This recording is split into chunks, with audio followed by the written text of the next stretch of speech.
SMTN.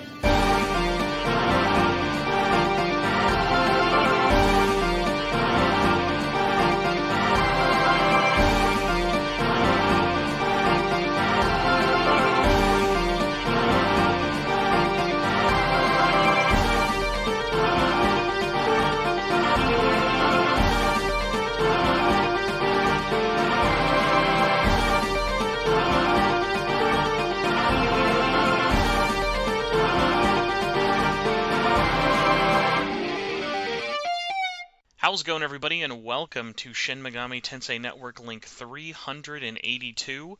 I'm your host, Spencer Presley, and joining me for another back-to-back guest-filled episode, today I'm joined by Backlog Battle's one and only Lexi. Lexi, how are you doing today? I'm doing great. Thank you for having me tonight. No, thank you for meeting up with me so late. Although less late for you, but still, I always just immediately assume I am putting whoever I'm inviting on the show out by bothering them for the next 2+ hours of their life. Oh geez, it's totally fine. You're good. Like it's about what is it now? It's like 5:18 like here in the West Coast. You're fine. The night is young.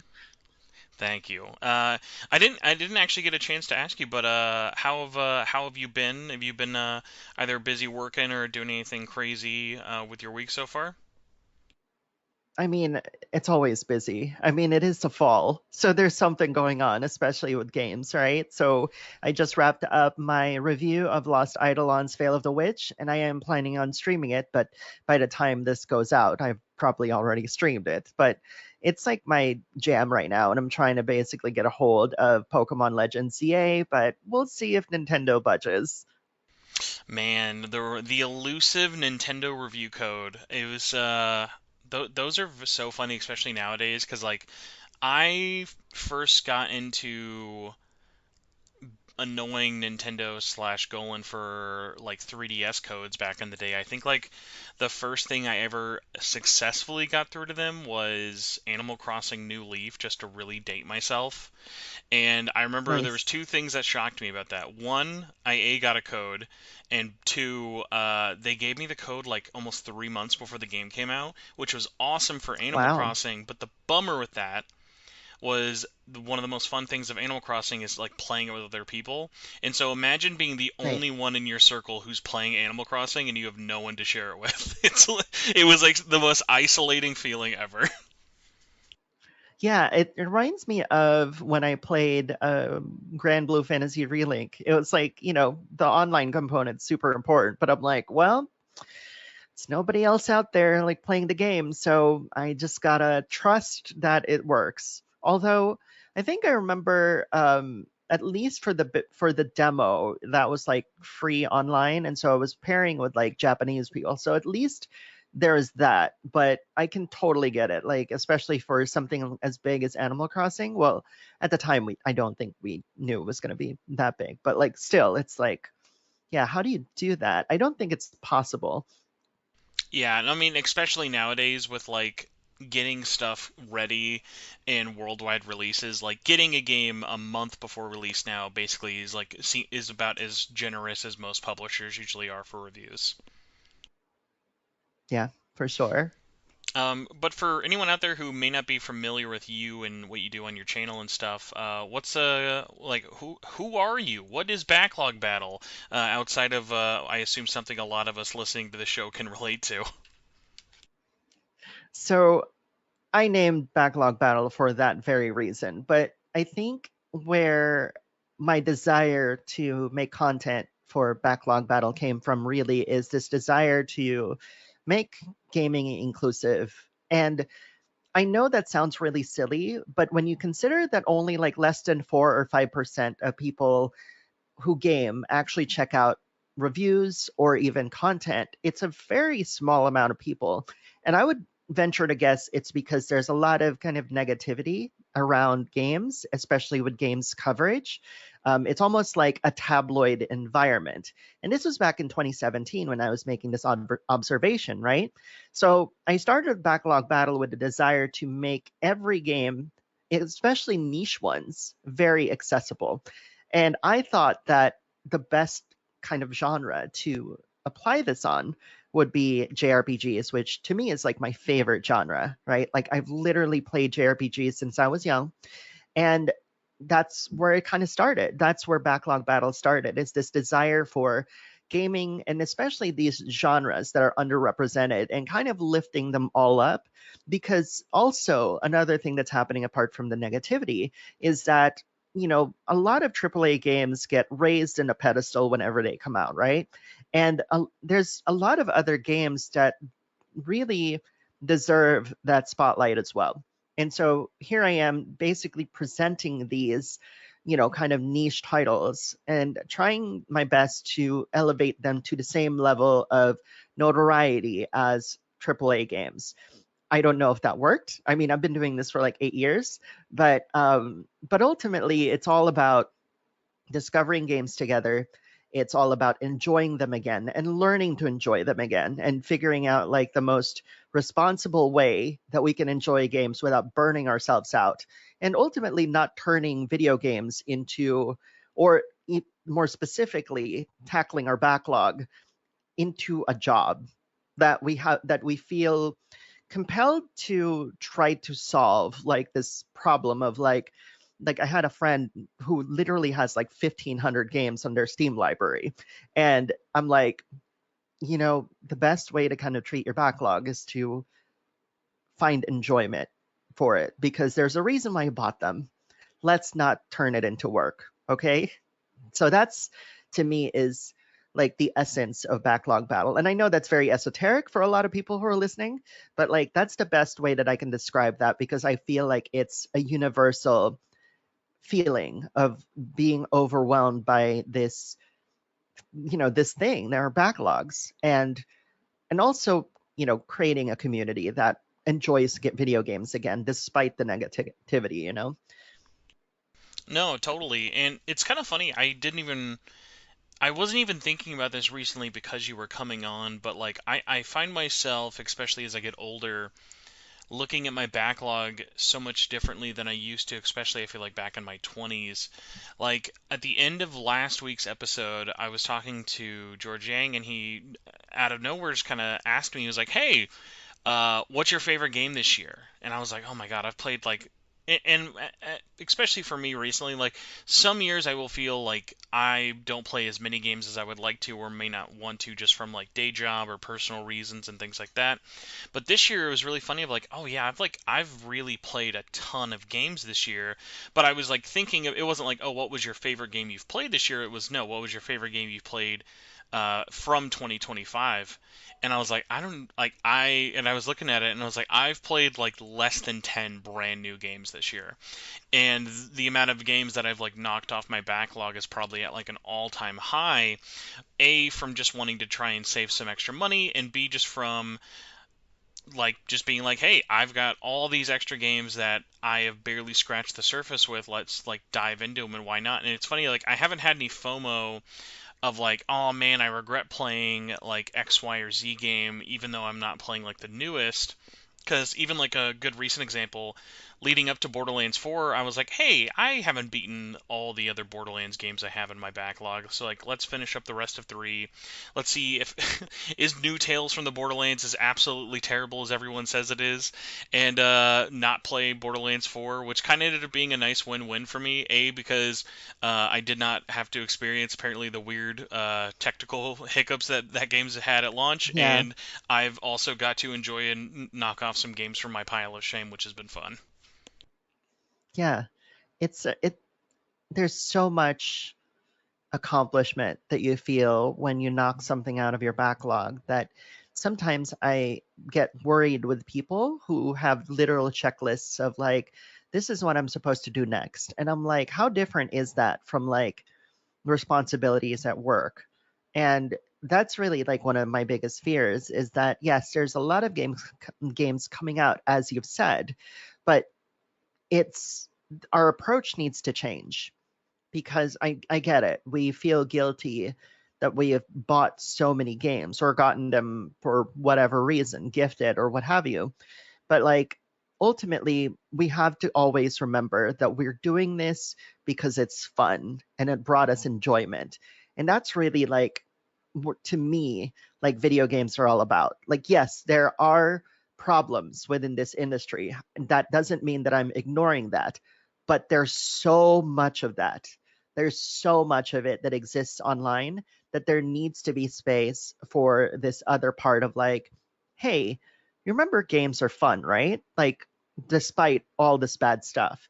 Um, so that's really like where I come from with that. And you know, I think I can really relate to what you're talking about too, because a lot of my community talks about how they're still behind on some of the games. Like if you started the Trails series, for example, like that is straight up like I want to say 12 or 13 games that are all connected.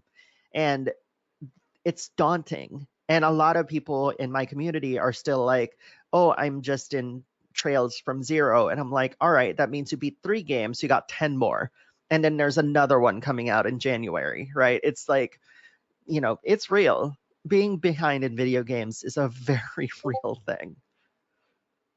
Yeah, and it's kind of funny because while at the same time, this year is almost kind of like a weird double-edged sword of like this. I'm one of those people like I have every system out there. I have so many genres and series that I am a fan of. I'm never the type who's like, where's the games? Like, there's no good games to play. Like, I always kind of feel like that constant sense of if there's not something I'm highly anticipating playing, there is always going to be something that I'm anticipating coming out relatively quickly, even if we're not in like the Hmm. busy fall season like we're in right now. But this year's been so funny because it's like I look at the games that I've like picked up and it's like the games that I've picked up almost kind of stand out even more so compared to the ones that I haven't picked up, whether it be like certain reasons of like, hey, I want to give this series another try again, like Assassin's Creed Shadows, or something like Right. I have a lot of like I primarily do most of my playing on like my PlayStation, but like this year, even though it came out literally on the same day as Assassin's Creed, I was like, oh yeah, I'm picking up Xenoblade Chronicles X. Am I anywhere near close to beating that game? No, but I was like, Right. it like that was such one of those games that it was like, well, yeah, I have to buy this. I have to support this, even though I'm not like going to be jumping into it right away. Like that's going to be Yeah. super super fun with it. So I think it's also just like doing that thing for me of adding in a little bit more purpose into what I'm buying because especially for those people Hmm. who can afford it, it is that one of like for me, I try to have as much purpose behind what I'm playing as also what I'm buying because there's that thing of like if I'm not playing something for review, it's not like I'm going to be playing it any differently, but it does sort of lead to that thing of in my head, my time is such a finite resource. It's never, okay, what deserves my time in terms of playing? But like if I don't have a deadline or anything really creeping down on me, like this year has probably been the least amount of pressure for me to want to play something for either a video or a review or whatever, that it's been really nice and liberating just to be like, okay, I'm playing this. I can sink 20 to 40 hours into X, Y, or Z and not really feel guilty about it. Hmm. Yeah. I mean, we all deal with our backlogs differently, right? Like, yeah. Now, for you though, because you remind me a lot of, and ironically, like it's been a thing that I've struggled with doing this show and then also trying to be more in games media because it's kind of at a weird double-edged sword of I've always like told people for the longest time, ironically, and I love doing this show, but ironically, I would have such an easier time if I just kind of dedicated myself to just doing general review stuff and not the podcast because by the podcast being the thing that I'm mostly known for, it is that thing of like, okay, well, just because I'm not going to talk about a game on my podcast that I do doesn't mean I don't want to maybe make a video review about it or do some sort of coverage for it. And it was a lot easier back when it would be like, oh, I'm writing for a site or I'm contributing for X, Y, or Z, because it would be that case of like, man, I really miss kind of juggling reviews because it was a really good way to experience a lot of games and kind of get through stuff a lot quicker. But it is also a double-edged sword of like it is hard. Like you can either burn yourself out quickly, or there's just a lot of stuff, and it's always sort of hard to manage it, especially when it's not your day job. Like I'm at my own like job, not counting like doing any of this at all. My weeks are usually taken up by about 45 to 50 hours of me doing like actual work. So like I don't know, like right? do you find a hard time like splitting up your like if you do any other kind of job outside of when you do YouTube, or like how do you split that up yourself, or how has that changed over the years? I think, well, right now at this very moment, like YouTube is my full-time job. That being said, I am looking at, other employment opportunities, but I don't foresee my time with games changing too much. Like, sure, there are times where I'll be unavailable, but that's not so different than like choosing to hang out with friends one night, right? Or so having a social life, for example. And I feel like there's something to be said about a game that can pull you right in and also make you stay up because it's so good. And I think allowing for those opportunities to happen is kind of magical. And when you talk about those games, the audience can feel it. Like, for example, with Lost Eidolon's Veil of the Witch, like I literally like could not put it down. Like I was like doing the whole like one more battle thing because it's a roguelite tactical RPG. So I was pushing towards that direction of like, okay, but you have to sleep, like you got to do other stuff tomorrow, other responsibilities. So really like to answer your question, it doesn't change too much. It's just when you get a job, that's just another thing that takes up your time. It's not so different than any other thing that takes up your time.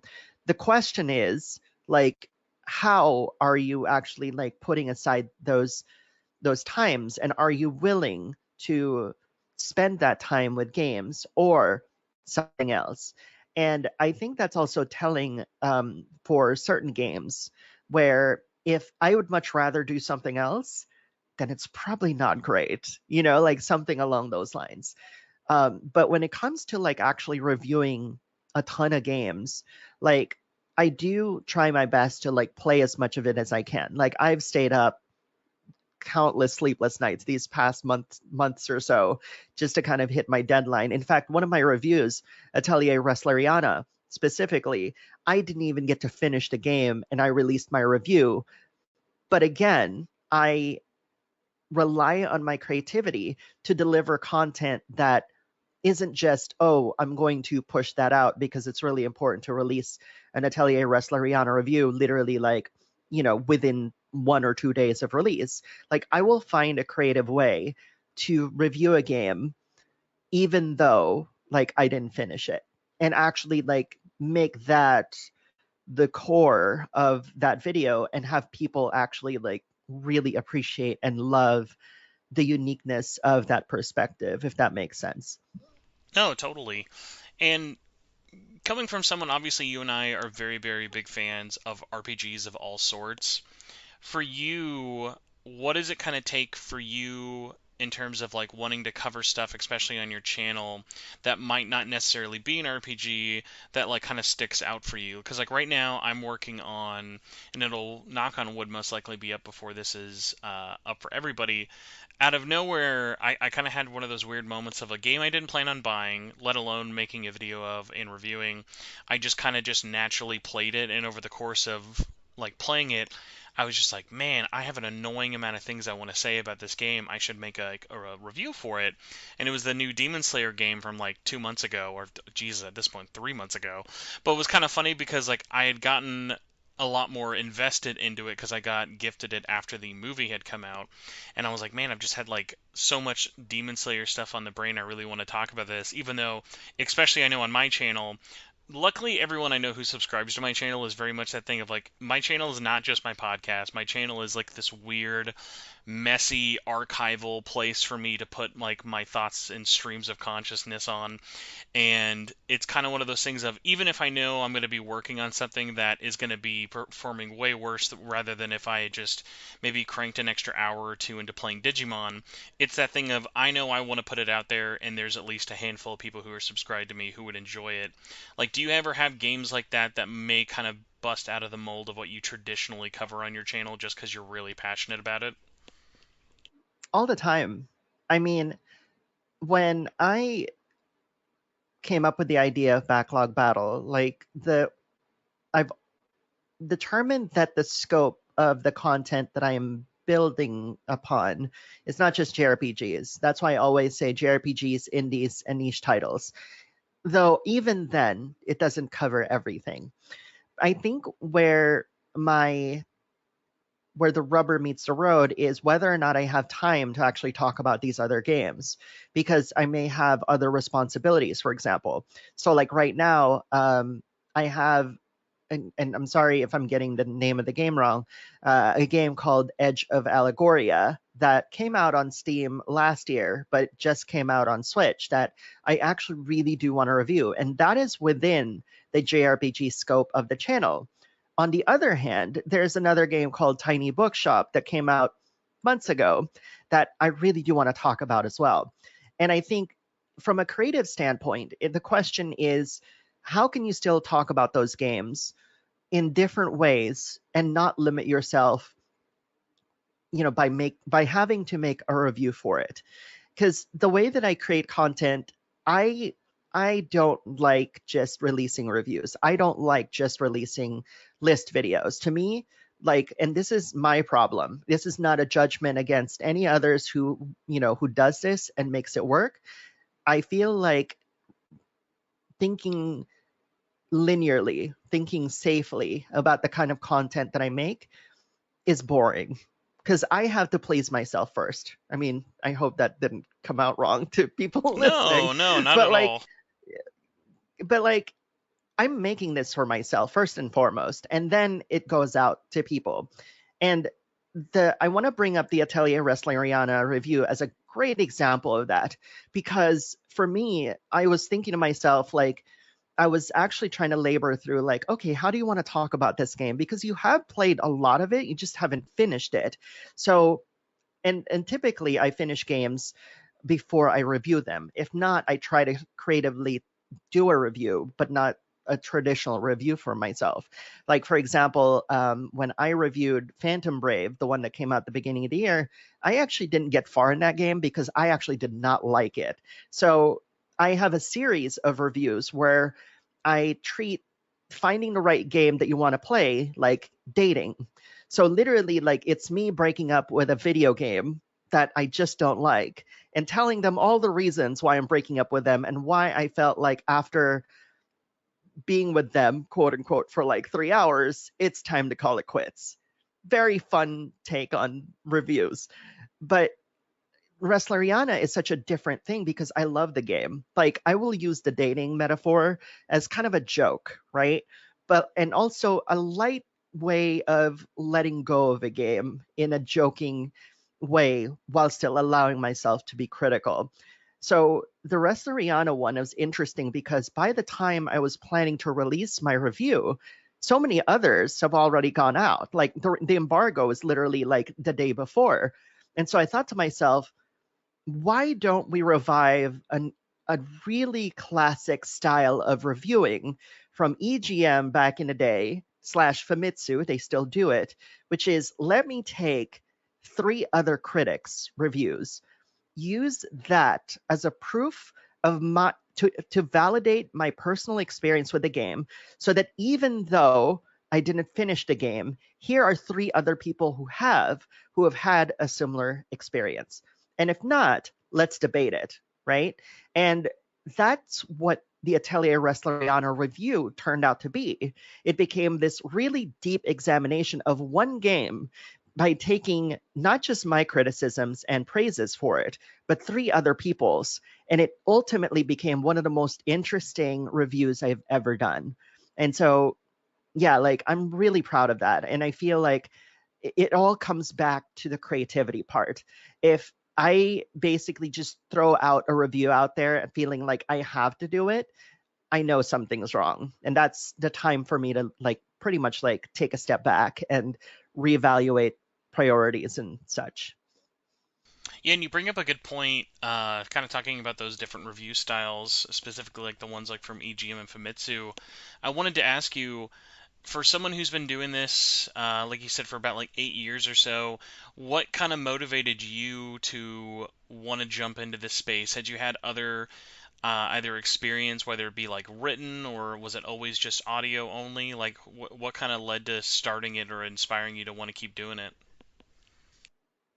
I had a podcast for about 10 years and then I never saw any sort of growth from it. And I started experimenting on YouTube because I actually had a YouTube channel back 15 years ago, but it was one of YouTube's first video game group channels. Like basically we all played games. It was almost like this idea of we're all going to play the same game and give our own thoughts on it. The problem, as you can imagine, not everybody wants to play the same game. So that's already the sticking point. But um but as far as like my return to YouTube in like 2017, it was me trying to rekindle that desire and that love for video editing that I started back 15 years ago. And, at the time, like it was much less time. And really indulging in my ideas of what a gaming video could be if made by me. Because at the time, like video reviews were around, but nobody really put a lot of thought into it. It's literally just like, let's turn our written articles into a video. I'm like, that's cool, I guess.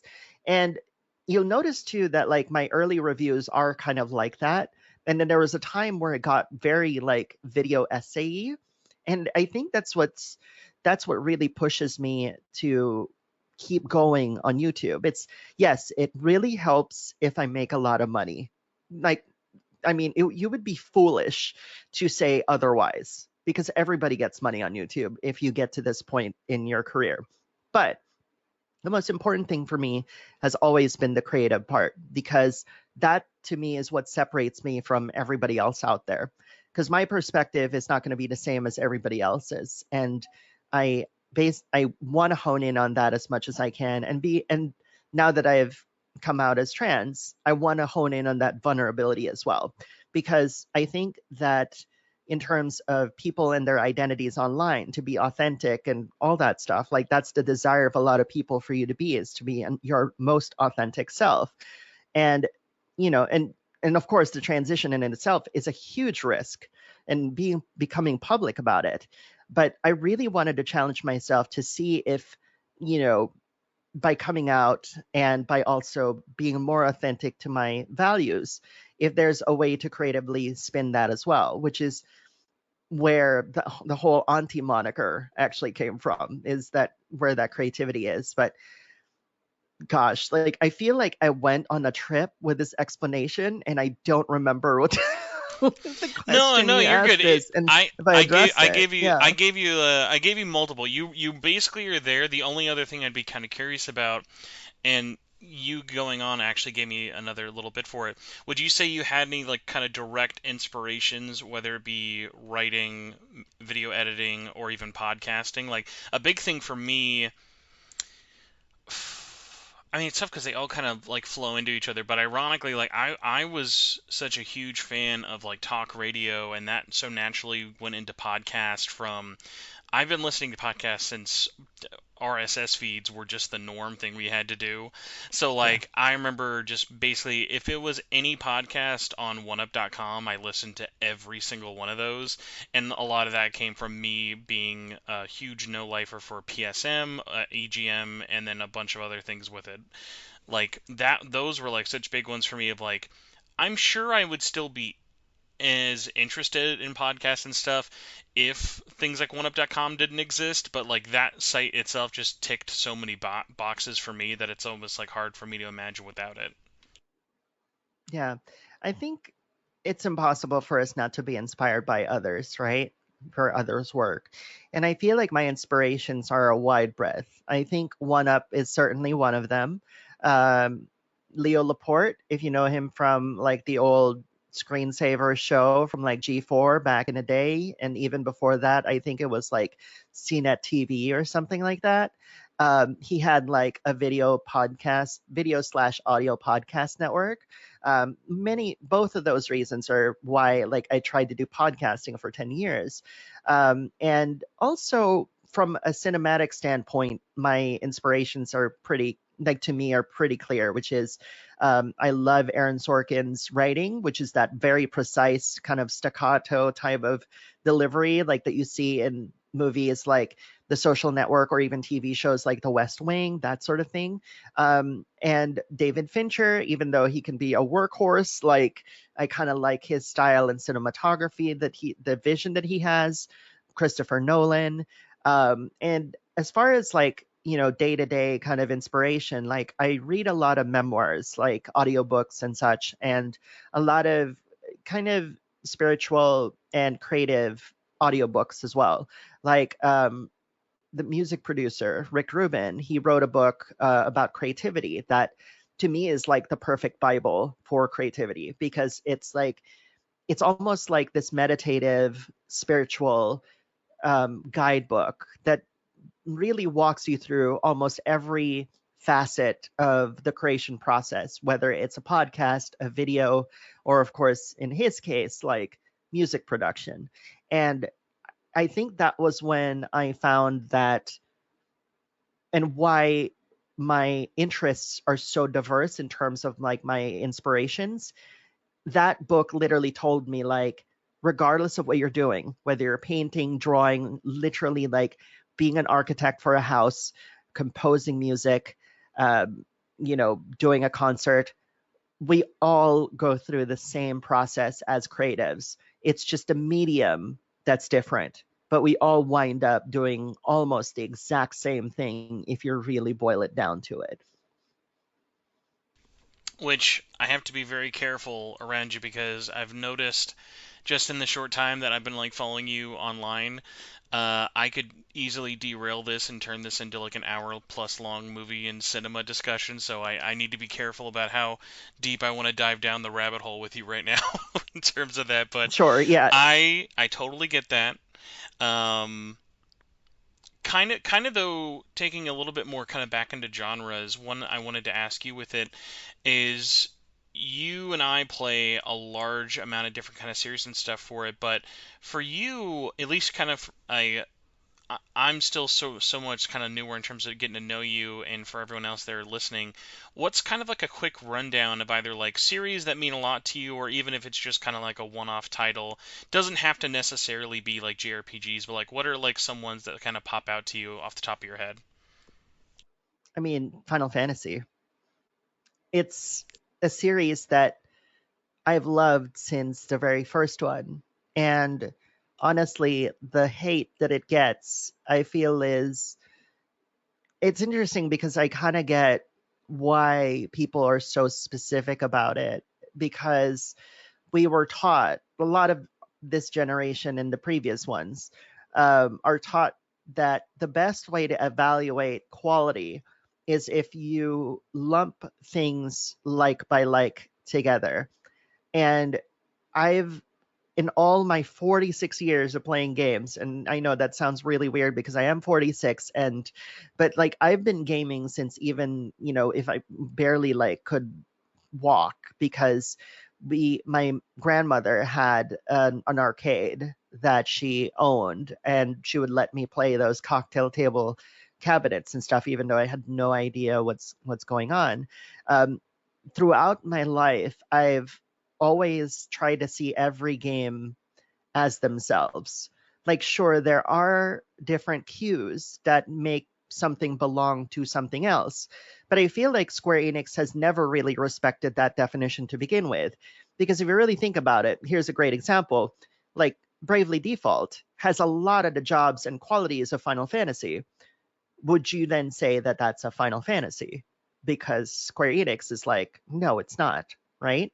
And they've constantly destroyed the definition of what Final Fantasy is. So trying to argue that Final Fantasy is a very specific kind of box where, if you looked at its entire series, it's always tried to break out of that box as much as it can given the technology. It's, that's where I kind of belong, is in that group of people who look at a Final Fantasy 16 and be like, yeah, that's a Final Fantasy, because, why wouldn't it be? Now, I understand that people have their own definitions of Final Fantasy, but I think, that's not Square Enix's problem. I feel like that's more of a personal problem. And if there's one thing that I've learned by being a content creator on the internet, and I've constantly tried to push this too, by the way, in some of my videos, very subtly, people don't want to know themselves well because it's scary. And I know that sounds like a weird non sequitur, but like, think if you think about JRPGs in general, and especially the popular ones like Persona, for example, there's this kind of moral questions that it asks you to tackle, that get devolved into more systems like treatment, like how can I min max this specific thing, as opposed to tackling it from a personal level. Like, let's say, you know, Yukiko from like Persona 4 wants to date you or something like that, but you're already dating like Chie. You're probably thinking like, oh, I'll just date all of them. So there's like the morality question kind of just gets lost in the thing. And I see that all the time in the comments because people are like, no, it's not about that. No, it's not about this. And I'm like, were you paying attention to the 100 hours that you just played a Persona 4, for example? So that's kind of like where I stand with that. Gotcha. And I think Final Fantasy is especially such a great one to kind of pull at those threads just because it's had the pleasure, or not even really the pleasure, the luxury of having existed for so long and across so many different medias and mediums and so many different kind of spin-offs ranging from mainline and not that like to the point where one of the things I always find really funny is for something like let's say whether it be SMT or Persona, I'm less surprised when someone in that fandom is just playing mainline.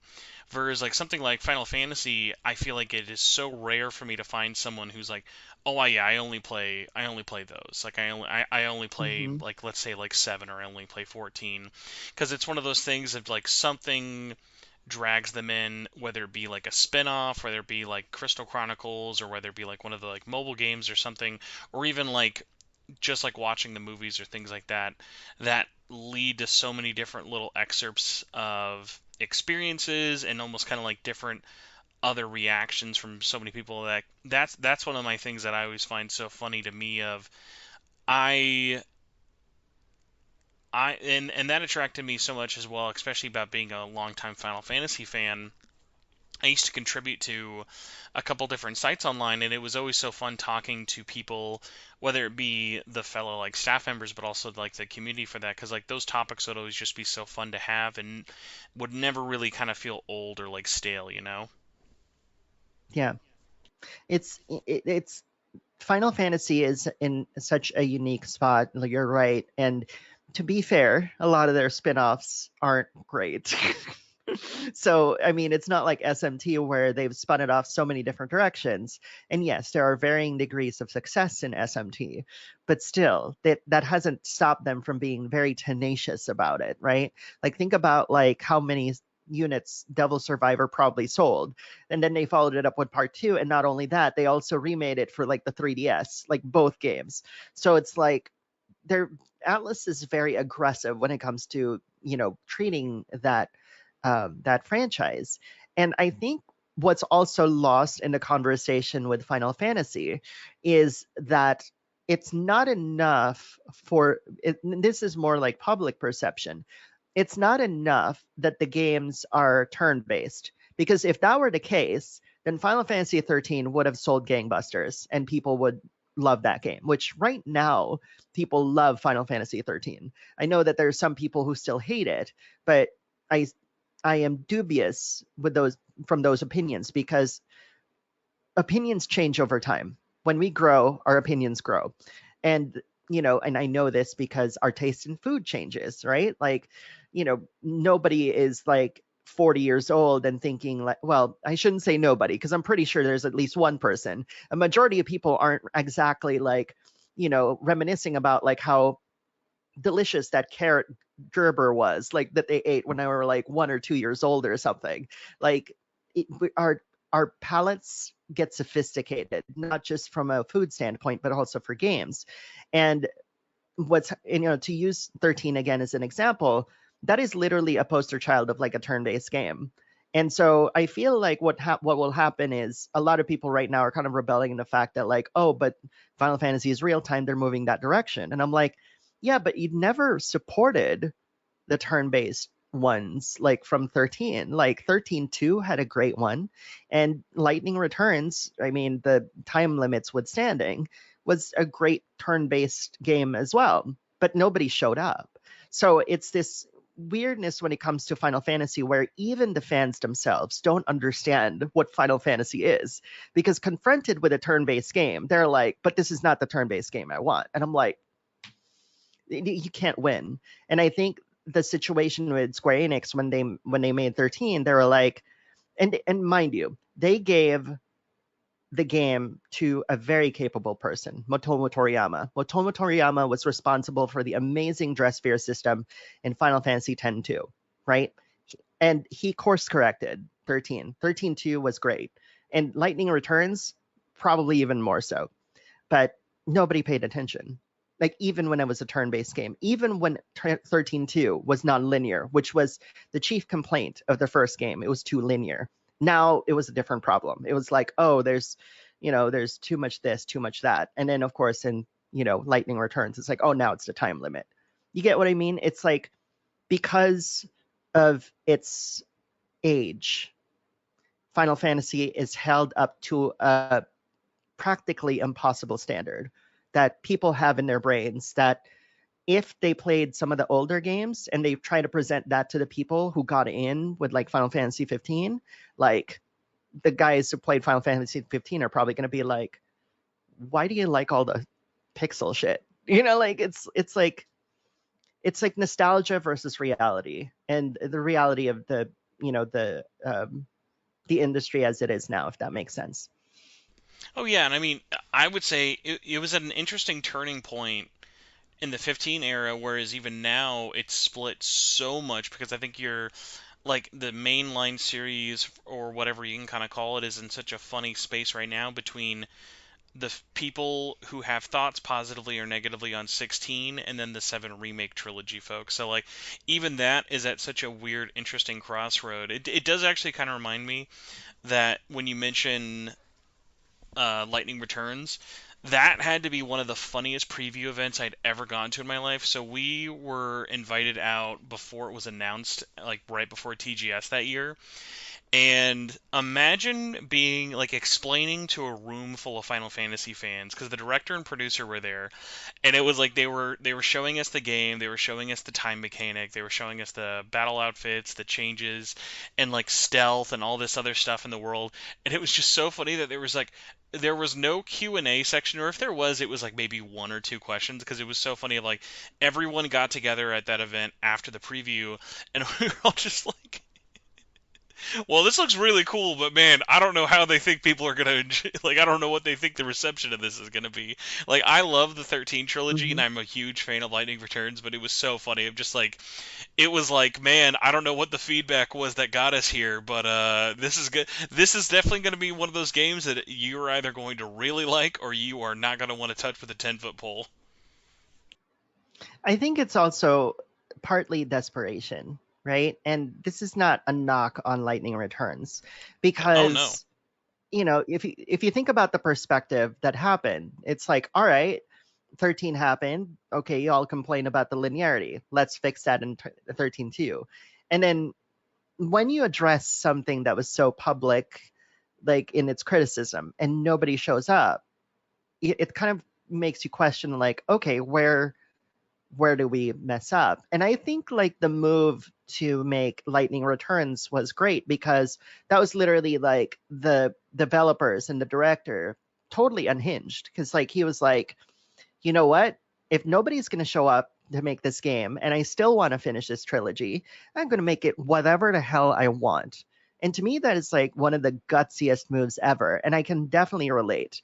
I'm in this situation right now where YouTube has been very challenging, to say the least. And I'm literally doing whatever the hell I want. Like nobody is like dictating, like, oh, you should do this, you should do that. And that is the ultimate freedom. And keep in mind that it's not like he left Square Enix after Lightning Returns. He is the co-director of the Final Fantasy VII Remake trilogy. alongside Naoki Hamaguchi. So it's not like, you know, like like Square Enix sees that as a total failure, because Toriyama's work, especially with the battle engines, is just absolutely immaculate in my opinion. He is like, to me, Motomo Toriyama is one of the most underrated directors within Square Enix, and you can definitely quote me on that.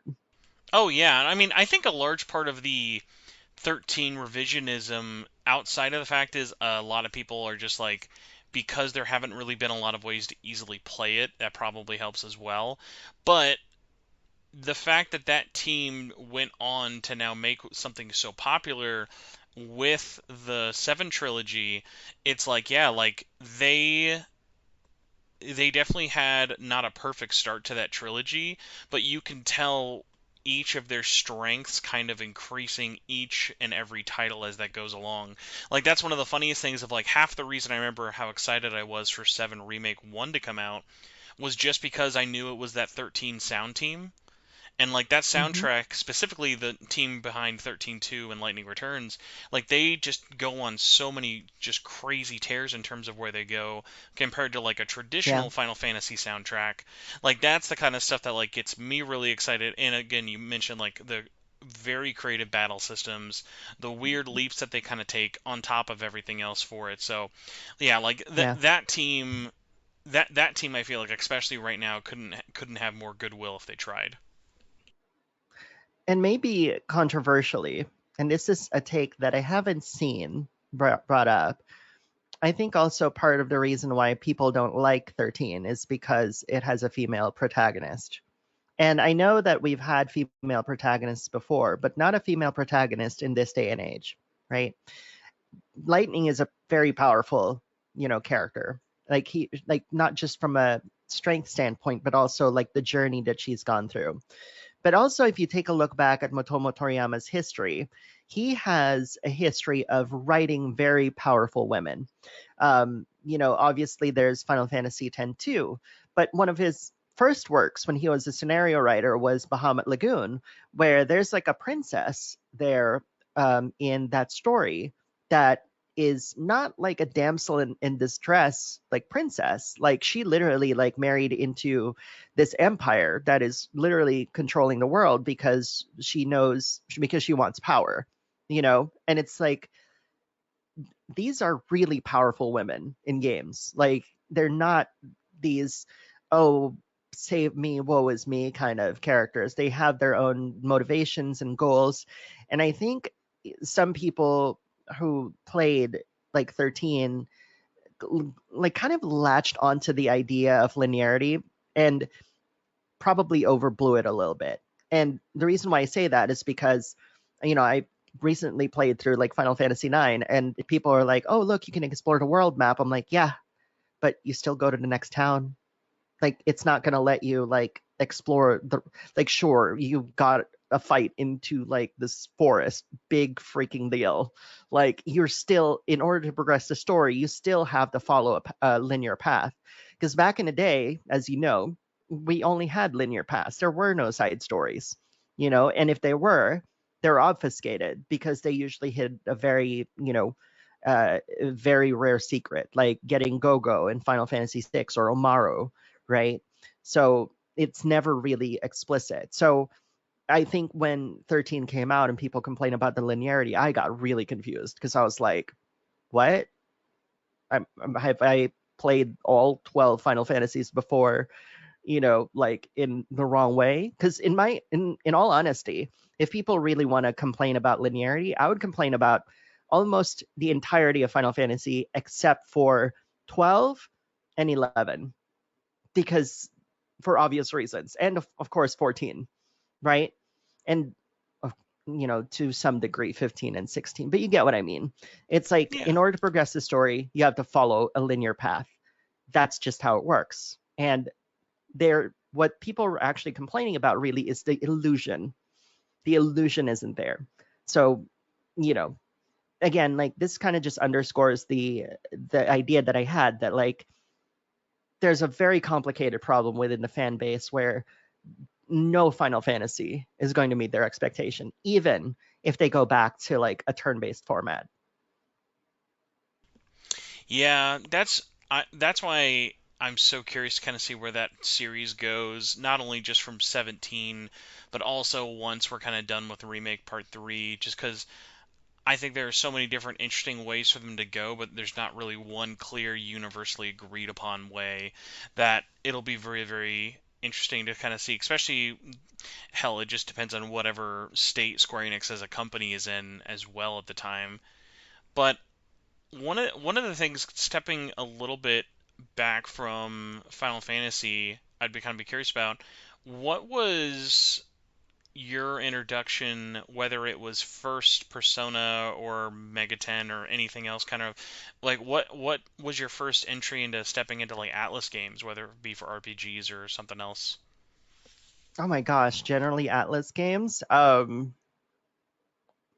I keep thinking about NES if there was ever an opportunity I started You on do you that do because you want to be do you want to be the first person on this show to say Friday the 13th was your first Atlas game? I did play that on the NES. That one is Even though always at the like, time, oh yeah. yeah, sorry. Oh Go no, no, ahead. I was just gonna say I find that one so funny because Friday the 13th, obviously not as popular as it used to be back in the day. I used to see because like the NES game for that one is so infamous that I always thought it was funny Atlas as a company never tried leaning into it. Like I wouldn't be surprised if like the Japanese developers like just had no idea that like over here in the West it's kind of like not become like a meme, but like it's a thing of like purple jumpsuit Jason is definitely iconic, whether it be for good or bad Yes. reasons. For sure. And I kind of like this topic because we're kind of crossing over the street. We're crossing the streams, right? Like movies and video games in a way. And yeah, I mean, if you really think about it, yeah, like that was, and if I really think about it, like Friday the 13th was my first Atlas game. Even though at the time, it was like Ultra Games, right? Like I didn't know like it was them, but realistically, like I always dabbled with Atlas games over the years, especially when they started calling themselves Atlas, right? Like I remember Cartia and like PS1, but SMT specifically though, it has to be Revelations Persona. Like that was literally my first one, and it was so different than Final Fantasy, keeping in mind like that I'm a huge Final Fantasy fan. Like I was like, I really like the whole like modernism of it. It's like this is, of all of the RPGs that are out, this is literally a game that's set in modern times, which to me felt really fresh and really separated it from whatever else is coming out there, which to me was like, that was also the time when of course games like Silent Hill and Resident Evil were coming out, so a lot more kind of modernish kind of games that are set in modern times, and it felt just like they were going in that direction where everybody else is. It's like now let's portray it as real as we can, given the circumstances that there's a bunch of demons that are part of this series. Yeah, and it's especially funny because while as rough as Revelations 1 is, it's so funny because I think a lot of people forget how early of a release it was because it came out in the West and even in Japan in 1996, and at that time Yes. you have to remember like this is a pre Final Fantasy VII era. Like PlayStation 1 RPGs were not like what kind of comes to mind. They're not it's not a Legend of Dragoon. It's kind of in that Wild Arms 1 Suikoden-ish area of like there's a large amount of focus on pixel art, 3D animations more than 3D graphics for characters. And while that game, especially the Western one from it, was far from perfect, it was so funny of like it what was funny was you look at something like when Persona 3 came out. Persona 3 stood out even amongst other PS2s on PS2 RPGs. Whereas Revelations for a while kind of blended in with what we expected of RPGs on the system at the time. And I think that's a large part of why people didn't really latch on to Persona 1 and 2 as much because it wasn't as out there of a concept in terms of what we might see coming from Japan onto the PlayStation 1, you know? Hmm. I can see that for sure. Um, for you though, I'd be kind of curious, like when let's say somebody comes up to you, or if you had to like pick one for it, what sort of like when you think of modern Atlas or your personal kind of favorite, whether they be the same or different, what kind of title pops up for you? Because I feel like it's really funny, like even though as long as I have been doing the show and been a fan of the series myself since Revelations, it's kind of funny how my answer will change and evolve into overtimes, but like in my brain when like I just kind of go into default mode of like, all right, this person it will probably like Persona or SMT. What should I recommend? It's kind of funny. Like my go-to after all these years is still like Persona 4 Golden. Hmm. So like for you, do you I'm have sorry. one oh no, yeah, the question was more like for you, do you have like that title that like what kind of is the quintessential like Atlas game or not even Atlas game, but just like Persona or SMT game in your head that you kind of think of like, oh okay, like this is the one I recommend to people because like, I feel like a lot of people when they think of Atlas RPGs, the default is just oh Persona 5. Right. That's a difficult question because, like, people have different needs, right? Like, obviously, my favorite Persona in SMT anything is Persona 4 Golden, and probably going to be replaced by Revival if they nail it right. But, like, to represent an entire publisher means to really be on the bleeding edge and the cutting edge of what they've made because say what you will about Atlas, like they are very consistent when it comes to their evolution of the way that they design their games. Even a remake like Persona 3 Reload, which I've said this opinion before, I think it's being used as a test bed to train a new generation of Persona developers. Same thing with Persona 4 Revival. Um, so, given your question, then the best representation of Atlas would have to be Metaphor Fantasio, because not only is it the newest one, but they're essentially iterating on an established formula that pretty much Hashino has worked with since SMT3 and creating a brand new IP based off of that. Now, some people might argue like, "Oh, it's playing it safe," but I'm like, it's kind of difficult to say that they are playing it safe because not only is the setting not modern or not even medieval, like it's a blend of both, but there's also like a very complex approach that they had with every single facet of this game. Like to say that this is just Persona 3 or Persona 5 Reload or, kind of Persona 3, Persona 5 Royal, sorry, like reskinned is kind of ignoring the fact that it has so much more than Persona 5 Royal in terms of content and complexity of like considerations of different systems and stuff. And I think like looking at that game and you go backwards in all of the games that Hashino has worked on, which include DDS 1 and 2, Persona 3, Persona 4, SMT3, you name it, like there is a progression of ideas. And I feel like Atlas is a company that really wants to be always at the forefront of the RPG genre, especially in Japan.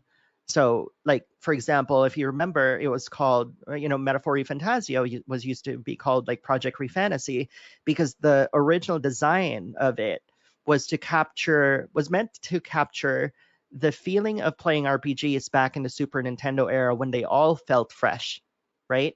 So the approach that they took is very different. They didn't go modern, they didn't even go all the way medieval. They basically wanted to represent the modern world with a medieval context, medieval fantasy context, but blend those two together. So I think like if you want to think about like the quintessential Atlas game, that's easy. That's Metaphor Fantasio, straight up.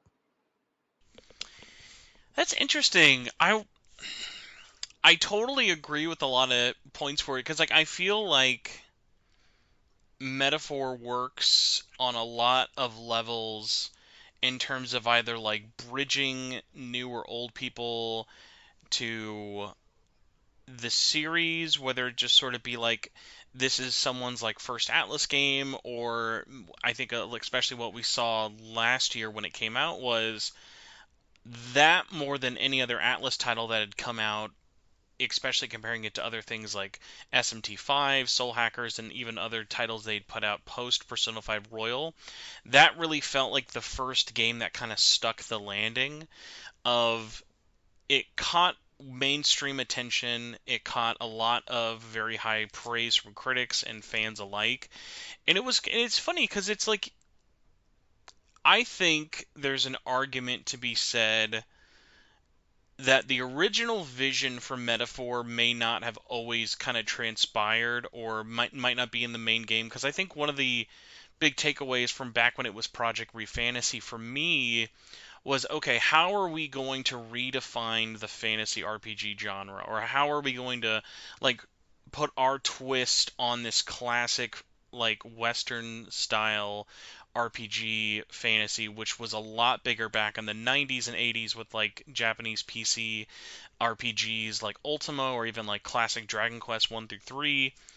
And from watching a lot of the interviews and documentaries that kind of came out around it, it was clear that the game morphed a lot through development. And what's always so funny about like the Persona 5 team is like um Studio Zero, they they start every pre-production with almost like two things in mind, even though this is never the case, but it always feels like it.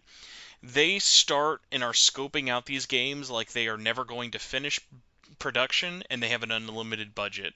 Because when you look at the things that they plan to include in the base game versus what we get, uh, it's almost one of those things that like I wouldn't even be mad at, like if someone out there saw how much cut content was in something like Persona 5, it would almost be one of those things that if it wasn't for the fact that the game we got is as good as it is, people would probably be more mad about like, well, what happened to this dungeon? What happened to this major character? What happened to the like having this planned for the protagonist? Like they leave so many ideas on the cutting room floor just because at the end of the day they have to ship something, that it is always so funny to me how much the final product changes versus what we kind of have at development. I would I would say Metaphor has been a funny one of I would still recommend like anybody and everybody I know who likes RPGs, whether they like SMT or Persona, check it out. It is funny though because I haven't, at least in my opinion, come across someone who just starts with Metaphor and goes backwards. I'd love to find that out, and we'll probably have more instances of people possibly doing that with other releases, just because it is so new. But I'd be so genuinely curious, and if someone's listening to this in the comments, please let me know. I'd love to kind of find that person who started with Metaphor and then jumped to other games, because Metaphor is just such a love letter to other Atlas games in general in and out of its Hmm. design, that I'd be curious about how it kind of feels going back to those games that it clearly inspired it for the first time with with a fresh coat of paint. Yeah, I've had community members actually do that. And what's interesting is that, like, when they do go back to something like Persona 5, for example, that's the most common game that they all choose because that's the most recent, Persona 5 Royal specifically. They see the overlaps, but there's still like that newness factor of like, wow, we've never played something like this before, even though there's like a lot of overlaps between Metaphor and Persona in terms of like the UI design or, and how snappy that is or how responsive that is. And, like the archetypes are now personas and they're more customizable and this and that. And I think that's to the credit of the developers again. It's like this isn't just a metaphor. It wasn't just lifted from Persona. It's like they essentially like took the class-based system that was popular in, Western RPGs and literally like, you know, applied a lot of the skills that they learned developing Persona games into that. And I think, as far as, this experience, like their experience going backwards. I've already heard a lot of people like wanting to even go back, to Persona 3 Reload before Persona 4 Revival comes out next year. So it is kind of encouraging a lot of people to go backwards in time, which is beneficial for a lot of the remakes that Atlas is certainly making. Like, for example, Devil Summoner just got released as like, straight up like Rido. They essentially ditched the Devil Summoner name and just said Rido and, the whatever army and crap, like whatever the subtitle was. And, it's making people curious about that series. It's clear that they're taking advantage of this newfound interest in the rest of Atlas titles. And so they're responding accordingly. For you, especially because this year's been so much quieter in terms of Atlas releases, which I've seen some people kind of like remiss this year. It's so funny to me because like I think last year was such an example of like a weird fluke of releases in terms of just how many Atlas games we got last year that like obviously that was never going to be the norm. Like in 12 months, we got Persona 5 Tactica, 3 Reload, SMT5 Vengeance, and Metaphor all in 1 year, not counting Unicorn Overlord. And it's just one of those things of just being like, yeah, by comparison, this year Atlas as a publisher has only done P5X, which is instantly going to kind of turn off more people than probably attract in the Atlas fandom because most of them do not like those kind of RPGs, and Rider Remastered, a very different kind of game, not turn-based, action RPG, remaster of a PS2 game. It's like they couldn't have more polar opposite years if they tried. Of the point where it's like, yeah, I don't know how many games I would expect from them next year, but it is kind of funny. It's like, it as long as whatever the next main thing they have come out is turn-based, it's probably already going to do better than they did this year.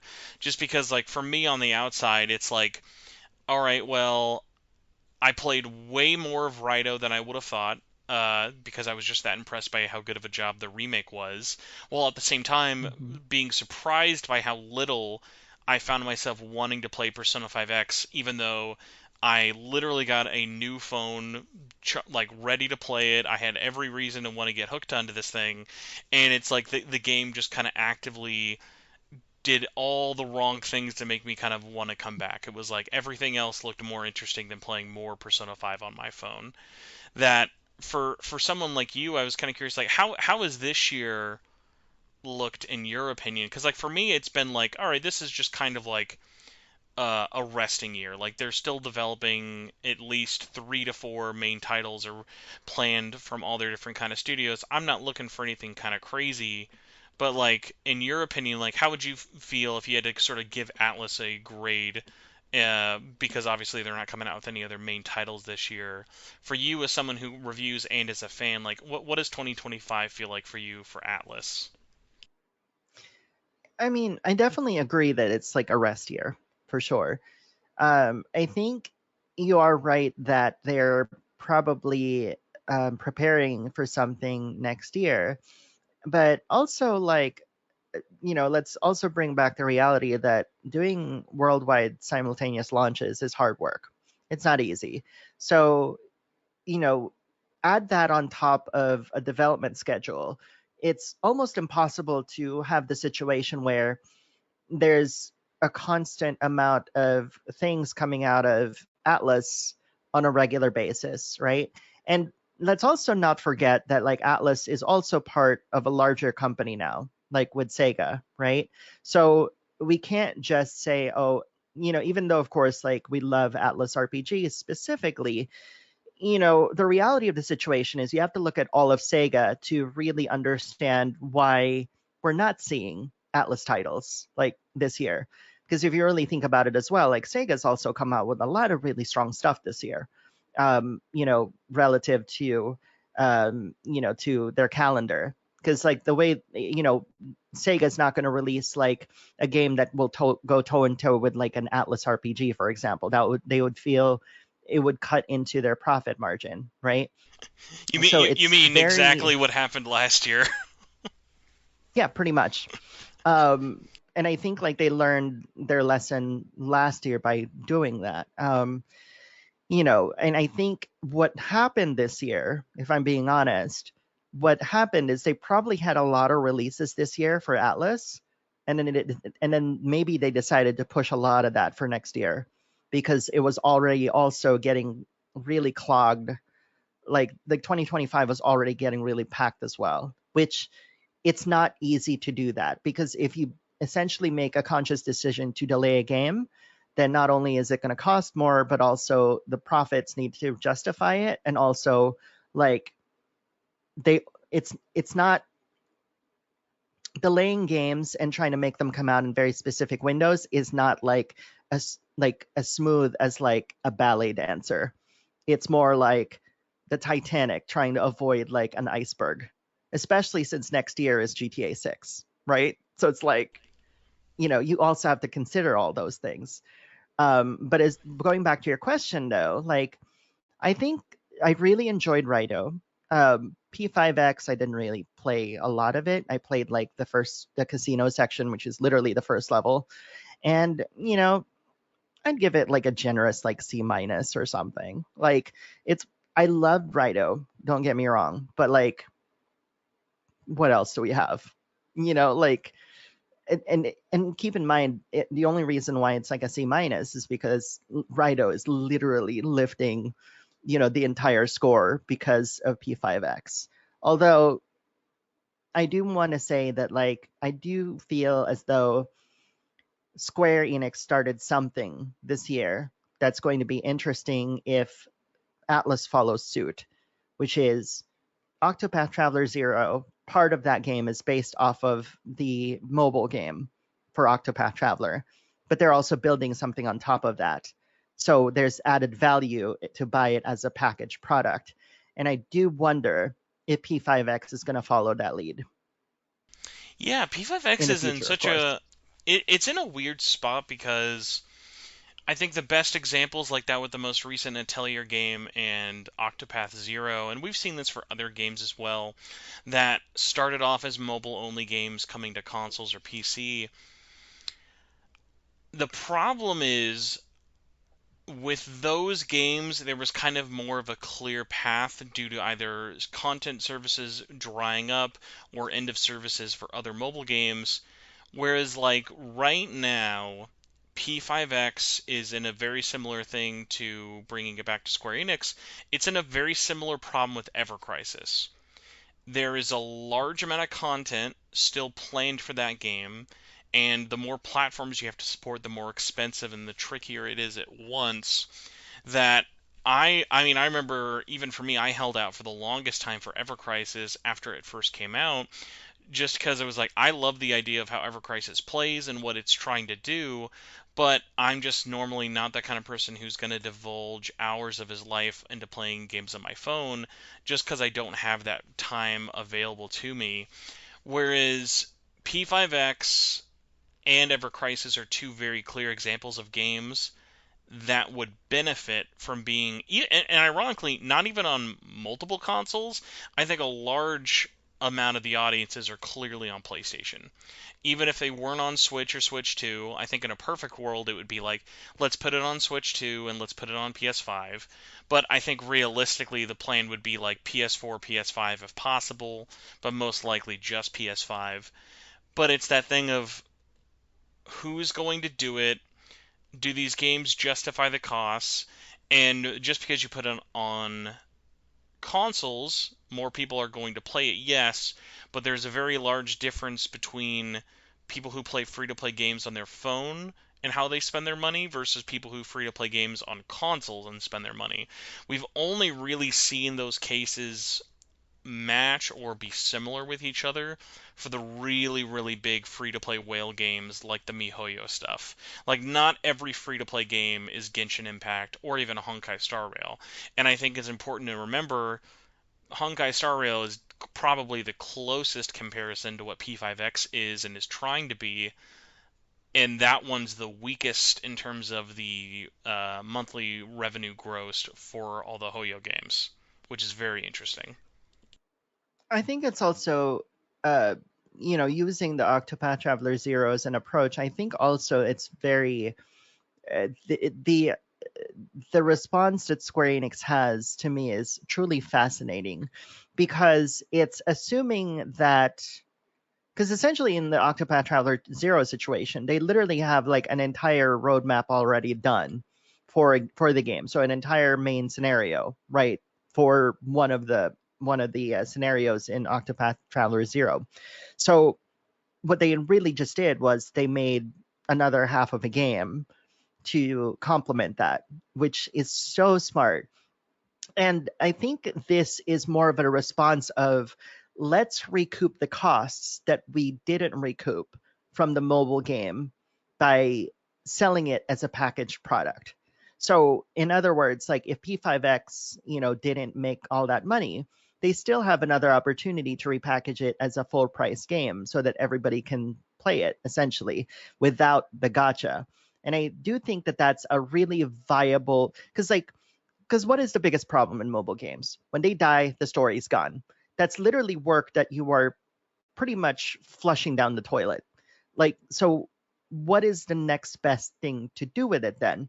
Well, you take that story and everything you've established and put it into a box game because it's done. That story is done. So like think about Near Reincarnation, which is to me like one of the best mobile games I played because I'm a huge fan of Near, and that story really it's pretty amazing. Nobody can play it anymore. Like if I were Square Enix, I'd literally like layer another game on top of that. Like have Yoko Taro build a brand new game on top of it using those same story elements so that way you literally are just like making the gameplay and designing it and then you layer the actual game on top of it. It'll take a lot of work, but it's less work because part of it is already done, if that makes sense. Like part of it is already produced. All you need to do is reuse the assets and then create something new on top of it, which is exactly what Octopath Traveler Zero is doing. Yeah, I'll be curious, especially because Octopath has never been the biggest sales hit for it. I think Octopath Zero is in such an interesting position of it's the first one in the series coming at a budget price. I don't think December is the best month to release it, but that's never been Mm-mm. Square's strongest suit in terms of releasing games and when.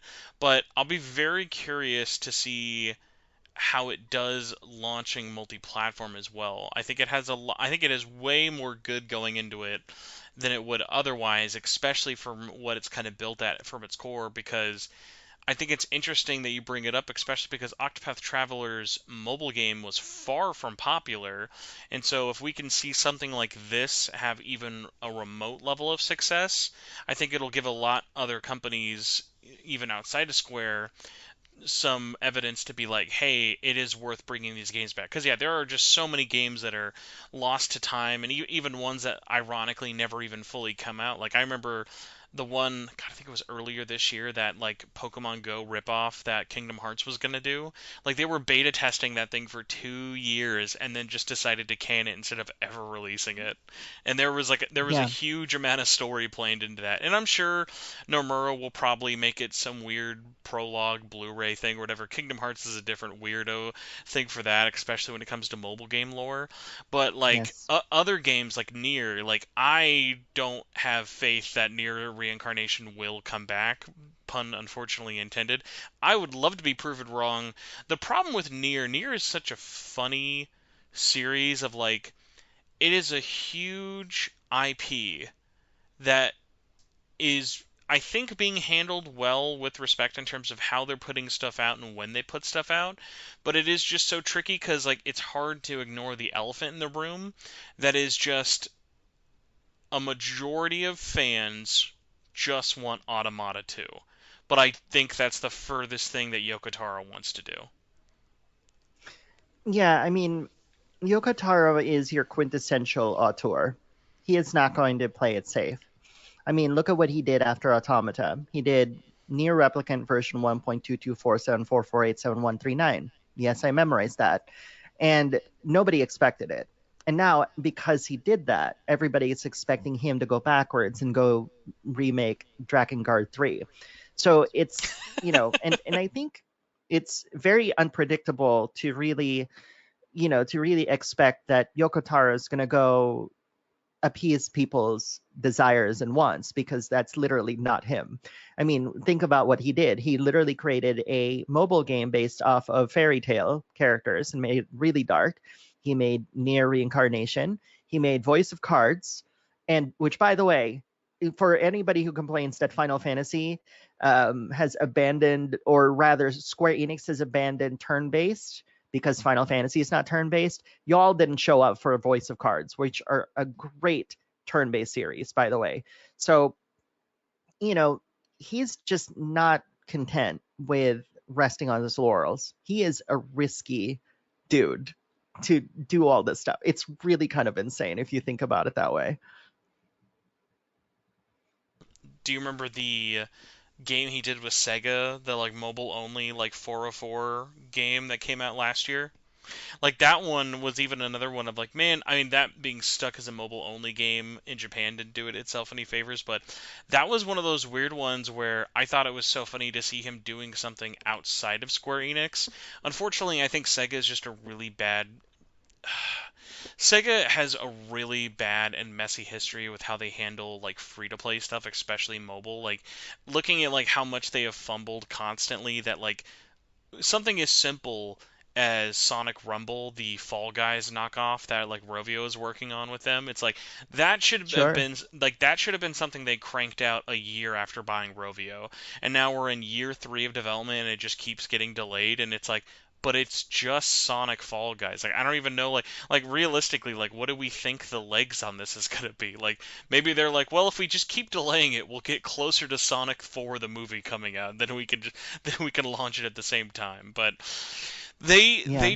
they just do so many different weird strange things, like, especially because like Sega is pulled in so many different directions that like for every Yakuza and for every Persona they have at least I feel like 5 blunders or so that happens. Like I remember someone posted recently about the Soccer Wars series had an anniversary a couple months ago, and I was like, Soccer Wars, I've been a huge fan of for the longest time, and I just remember all the anticipation that was going into that revival in 2019 and 2020, and was just so disappointed, not just because of the direction that the series went, but just because of how everything was kind of handled. Of like it's one of those things. If Sega has so many amazing IP and things that they can work on internally, but so rarely ever get the chance to, that this is one of those instances of something that they worked on, published, put money into, made a whole like free to play game, premium PS4 game, and even like a stage play,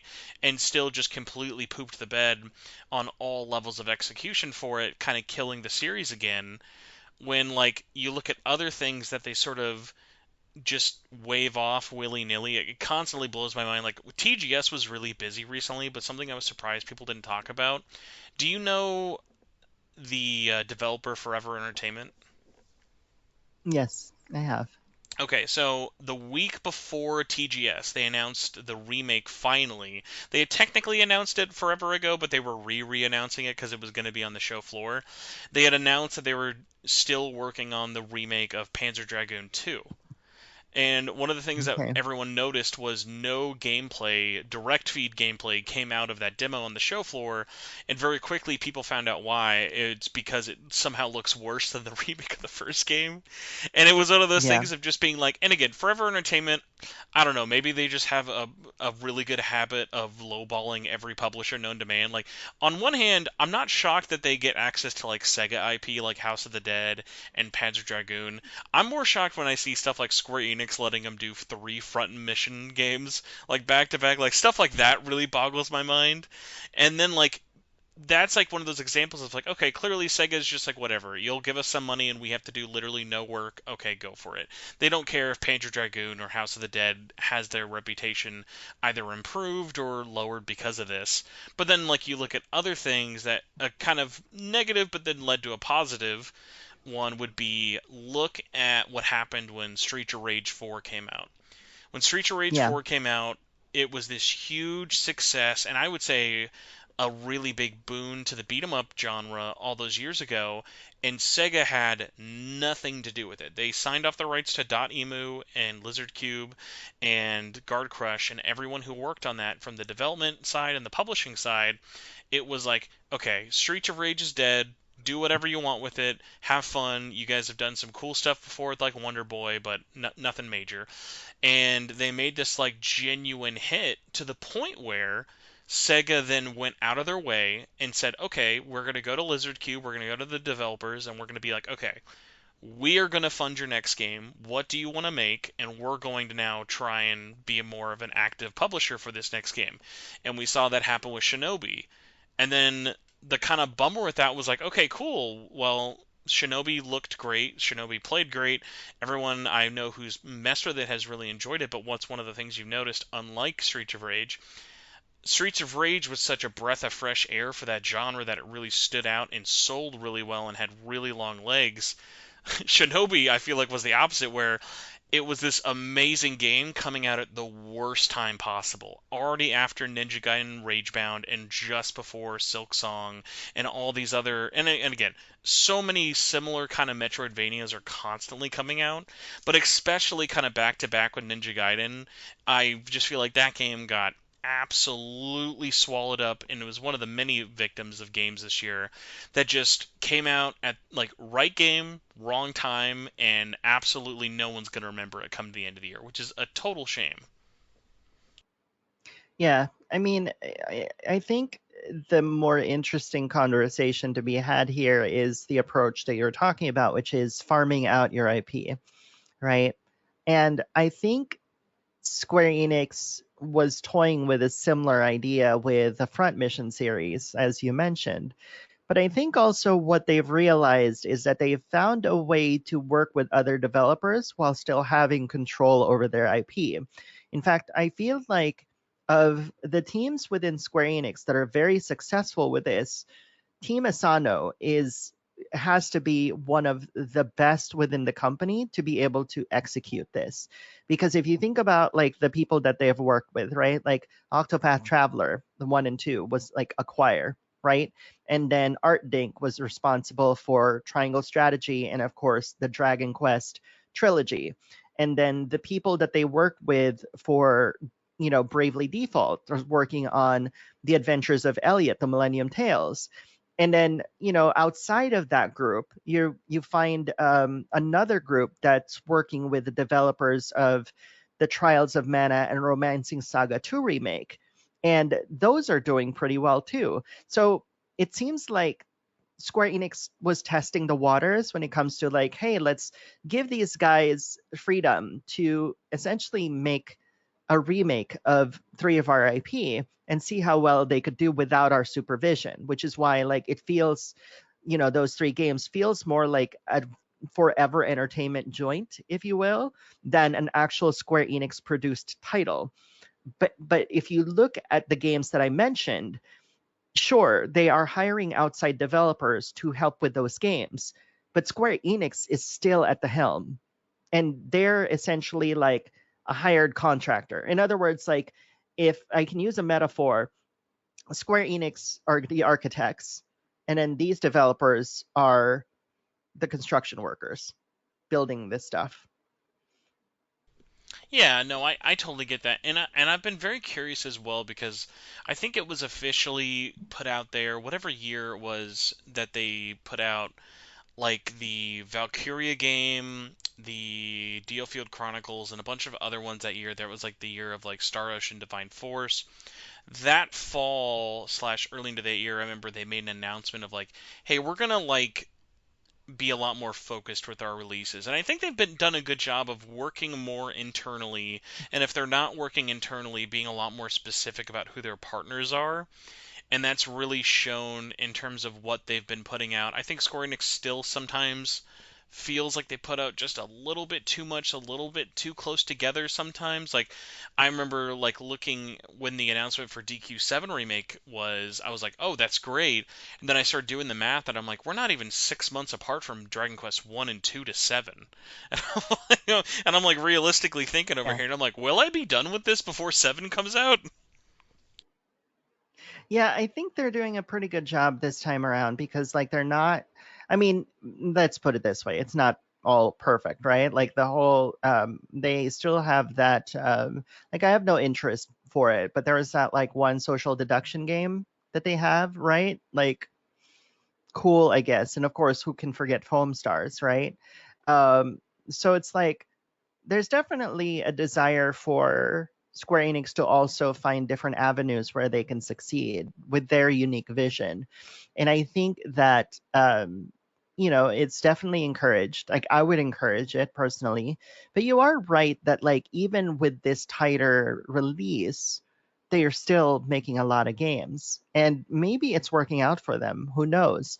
But I want to bring us back to that conversation of like when they announced like, oh, we're going to be focused when it comes to our games, because a lot of fans interpreted that as the death of turn-based games for some weird reason, and how Dragon Quest 12 is going to be an action game. Like, there were rampant rumors coming out saying like they're going to play it safe, everything is going to be an action game. And of course, we're like, what, 2 years later, 3 years later, and that's been practically disproven, because all we've been getting are either maybe an action game here and there, or turn based, like tons of turn based. Oh yeah, and I mean it was especially funny because yeah, that came out the year like that messaging came out the year of Final Fantasy 16, and I would say with the exception of Rebirth, everything else has been very traditional in terms of what you think of for turn-based Square Enix-based like projects, give or take. Like that, like I said, Rebirth and the Mana game from last year. A lot of it has been Dragon Quest 3, Dragon Quest 1 and 2, Neo Fantasia.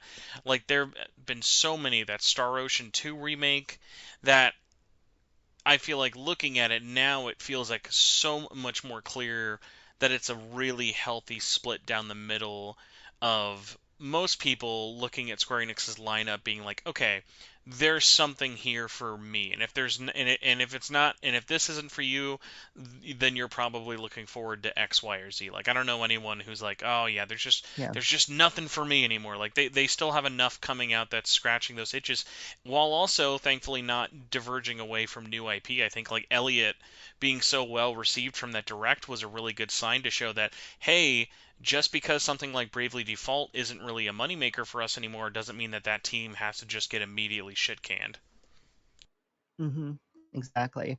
And also, it shows that Square Enix has settled into a rhythm that their competitors are still trying to find.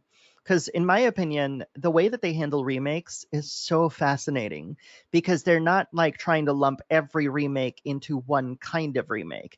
Like, for example, I want to use Romancing Saga 2 as a great example of this.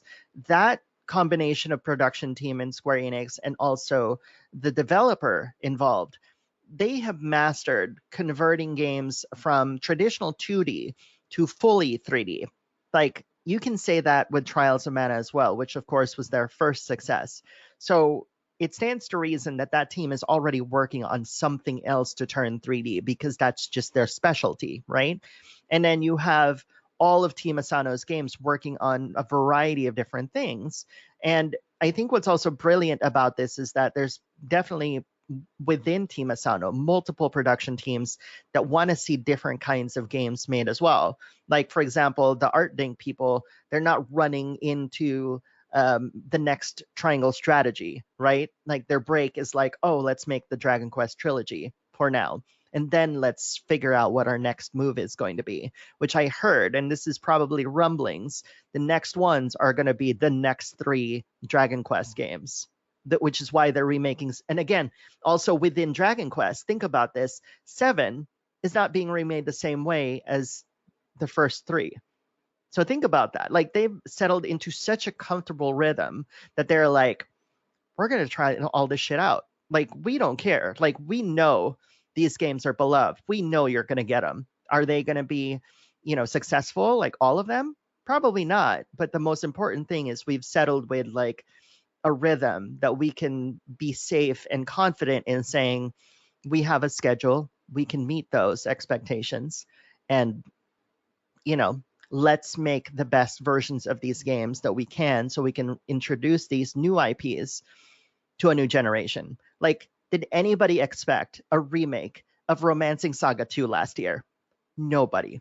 In fact, the people who chose Romancing Saga 2 over Metaphor were so surprised by how good that game is that, like, Romancing Saga 2 turned, Revenge of the Seven turned into one of the most underrated, underappreciated, not underrated games of last year.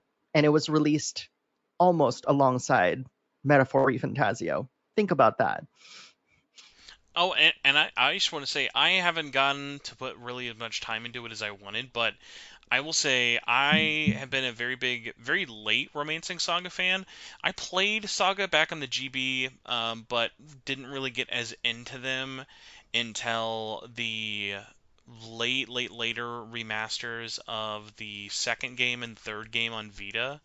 And I remember I had messed around with Saga 1 and it was okay, didn't super get its hooks into me. And I remember there was something about playing 2, and 2 is very famous in Japan, that I think unless you kind of knew the history behind it, 2 getting like a full blown 3D remake would have seemed really weird last year. But the core of that game is so solid that, yeah, that's one of those games that, like, I know probably didn't sell like gangbusters, but I think as long as they kind of had a realistic idea of like the budget and scope for that game, I think it's definitely done better than they thought, and we can see that in the case of, I was really pleasantly surprised to see them do a Switch 2 version for that game, let alone the fact that it was a discounted, enhanced version, whether you are upgrading it or picking it up in general. Of like that game ran really well and looked really good on most systems, and especially looks really nice on Switch 2. So like that one was super fun to see, to the point where I will say, because I've heard the 4 to 6 thing as well for Dragon Quest.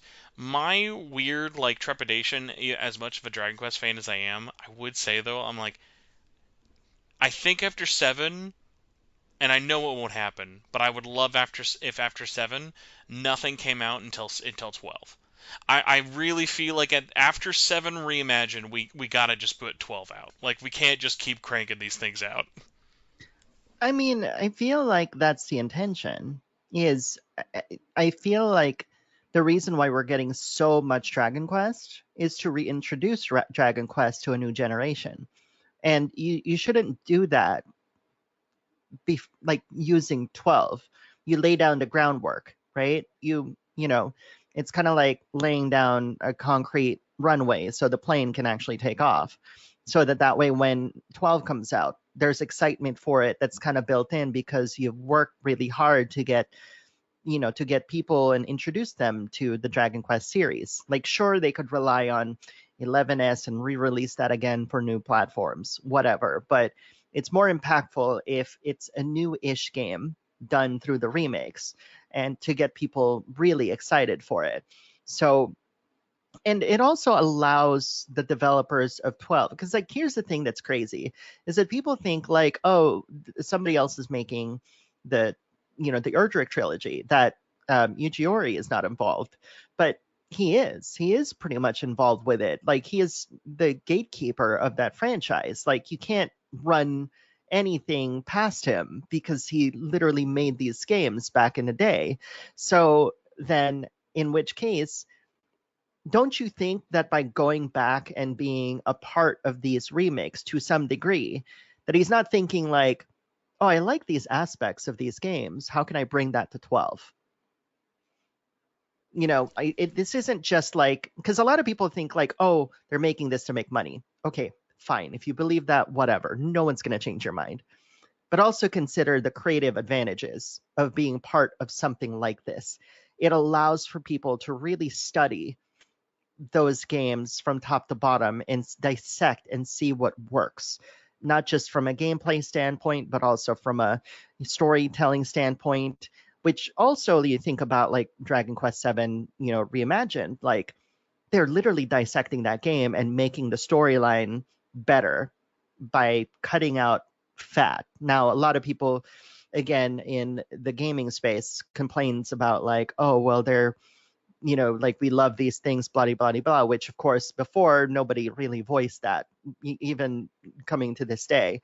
So it's like, there's a lot of opportunity for Dragon Quest. And I feel like with so much investment in Dragon Quest, Square Enix wants Dragon Quest 12 to land like a big tidal wave, like to actually like make a big splash just as big as like Final Fantasy. And that's why we're seeing so much investment towards that series right now. Oh yeah, and I mean, I think even Dragon Quest 12 is a great example for all the people out there who I know are understandably frustrated that Atlas has not even just announced something like Persona 6 after all these years, because even though the game has been in development for so long, I have always been on the case of like, and they know this just from all the dumb, stupid mistakes that have happened over the years with either announcing stuff early. I think Persona 5 was obviously a very painfully long lesson for them that they learned the hard way about announce stuff way later than earlier. Of announce this when we are basically as close to the finish line as humanly possible, and it'll just make the marketing and the hype cycle for it all the more easier. Versus like you look at the why and the when Dragon Quest 12 was announced, and it was like it made sense for the announcement with a couple other caveats, but I think the only kind of saving grace Dragon Quest 12 had to why did you announce so early would have been okay, let's let people know, especially now in a post Toriyama world, that this is not going to be Dragon Quest 11 Part 2. This is like whatever the hell Dragon Quest 12 is, we have been prepared years in advance. Do not expect traditional Dragon Quest, which I think is smart for something very different versus like even with that knowledge out there all the time people are like, yeah, but where's 12, where's 12, where's 12, and like Hori is always having to just remind people it's still it's still being worked though, we didn't cancel it.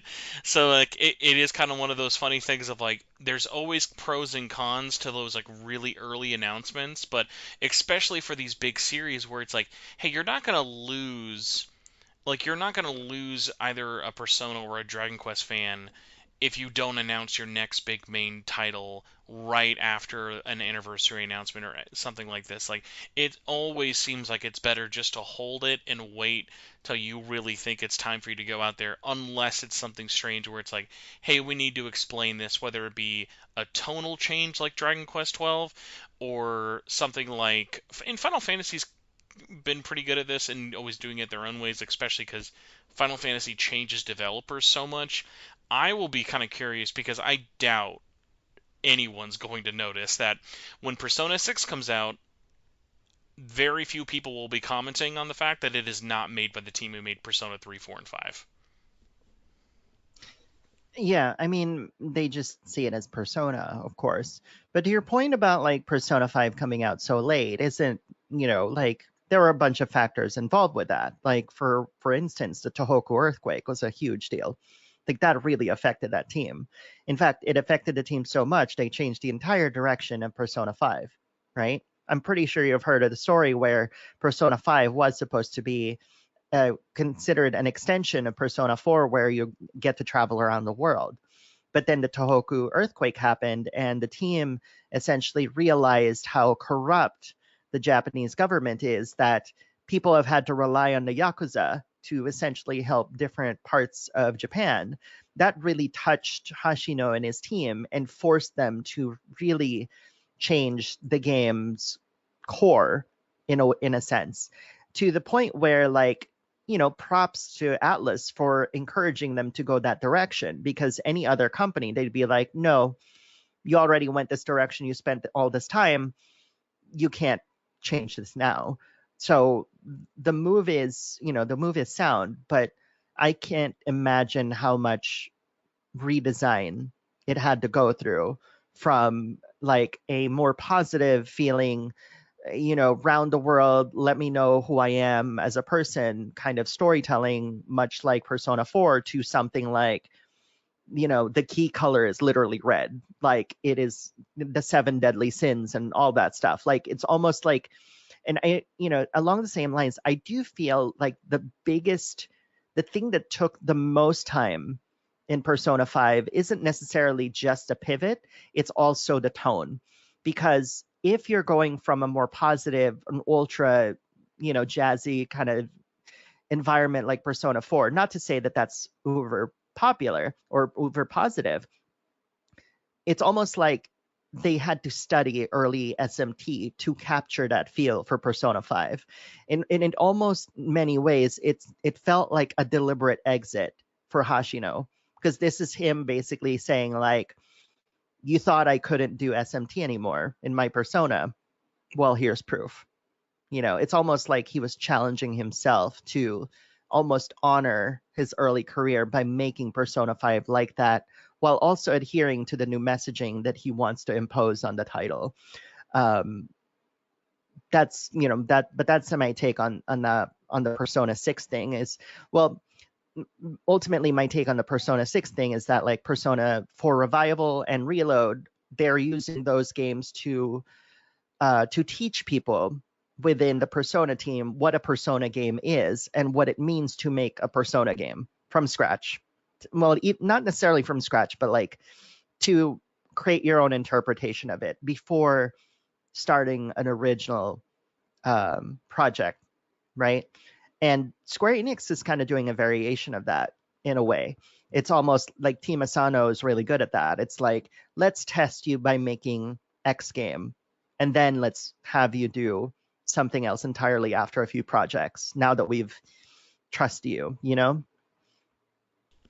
Yeah, and that's always one of the other ones that I think is so funny about P Studio in particular is they have really grown and stretched their wings in so many different ways that I think compared to how the West always, it's very kind of black and white about like most games in the West, we always know this developer or this team or these teams are working on this game.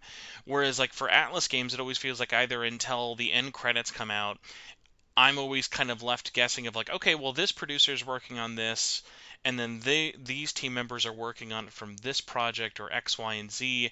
That like sometimes it will make sense, and then other times it totally takes me for like a left turn. I remember when like literally for the longest time until I would say maybe a month or two before release, I was like, okay, Persona 5 Tactica has to be outsourced. I'm like, there is no way P Studio is just going to be like, okay, we're going to make our very first ever SRPG from a company who has not published an SRPG since Devil Survivor 2. And I was totally wrong. Again, like, it's a company who's done things ranging from dancing games, strategy games, and even though they're mostly known for RPGs, very interestingly seeing how they kind of move and ebb and flow and stuff because that'll be even more kind of curious to be when we finally know, because I think even now it's still probably too early to tell. I could see it go either way of like, does Persona 6 come out first or does 4 Rival come out first? Because I could see Revival coming out after or almost really close to 6 in a way that like would almost be a bit of a surprise only to the fact that Revival entered production later than 6. 6 has been in production, at least full production, for almost 5 years now at this point, if not longer, whereas Revival has been in full production at this point for less than 24 months, but is a game I where actually it's, don't it's a believe remake.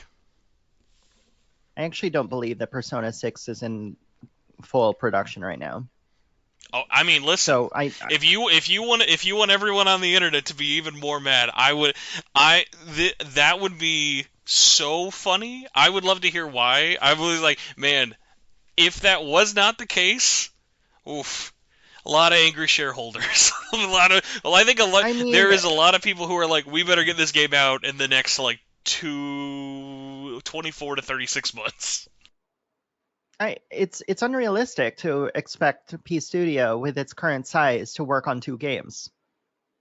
They're not a 500 person studio. Like, think about like the size of teams at AAA developers.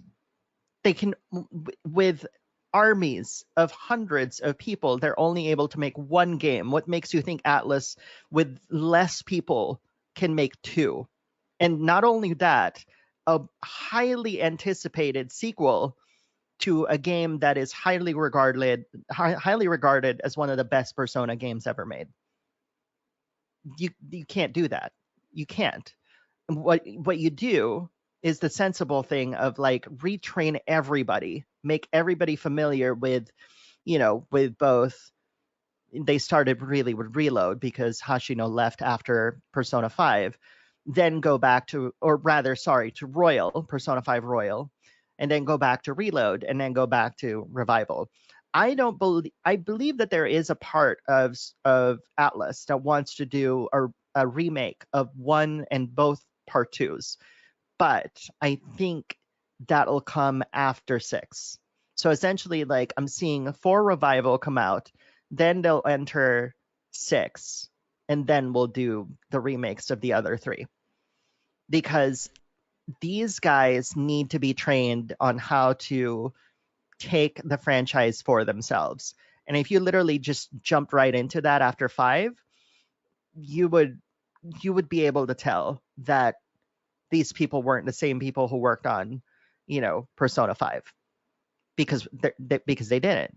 It was, Hashino did, and of course he made Metaphor, right? And again, this is one of those situations where people forget that Atlas isn't independent anymore. Sega owns them. So, and thankfully, Atlas, even under Sega's banner, lets them do almost everything that they want, especially given that Sega is doing pretty decently. And I mean decently in that they're afloat, right? To your point about the IP, I feel like there's a lot of, there's a lot of weird politicking stuff that I've heard that's happening within Sega, especially in America. That's not great.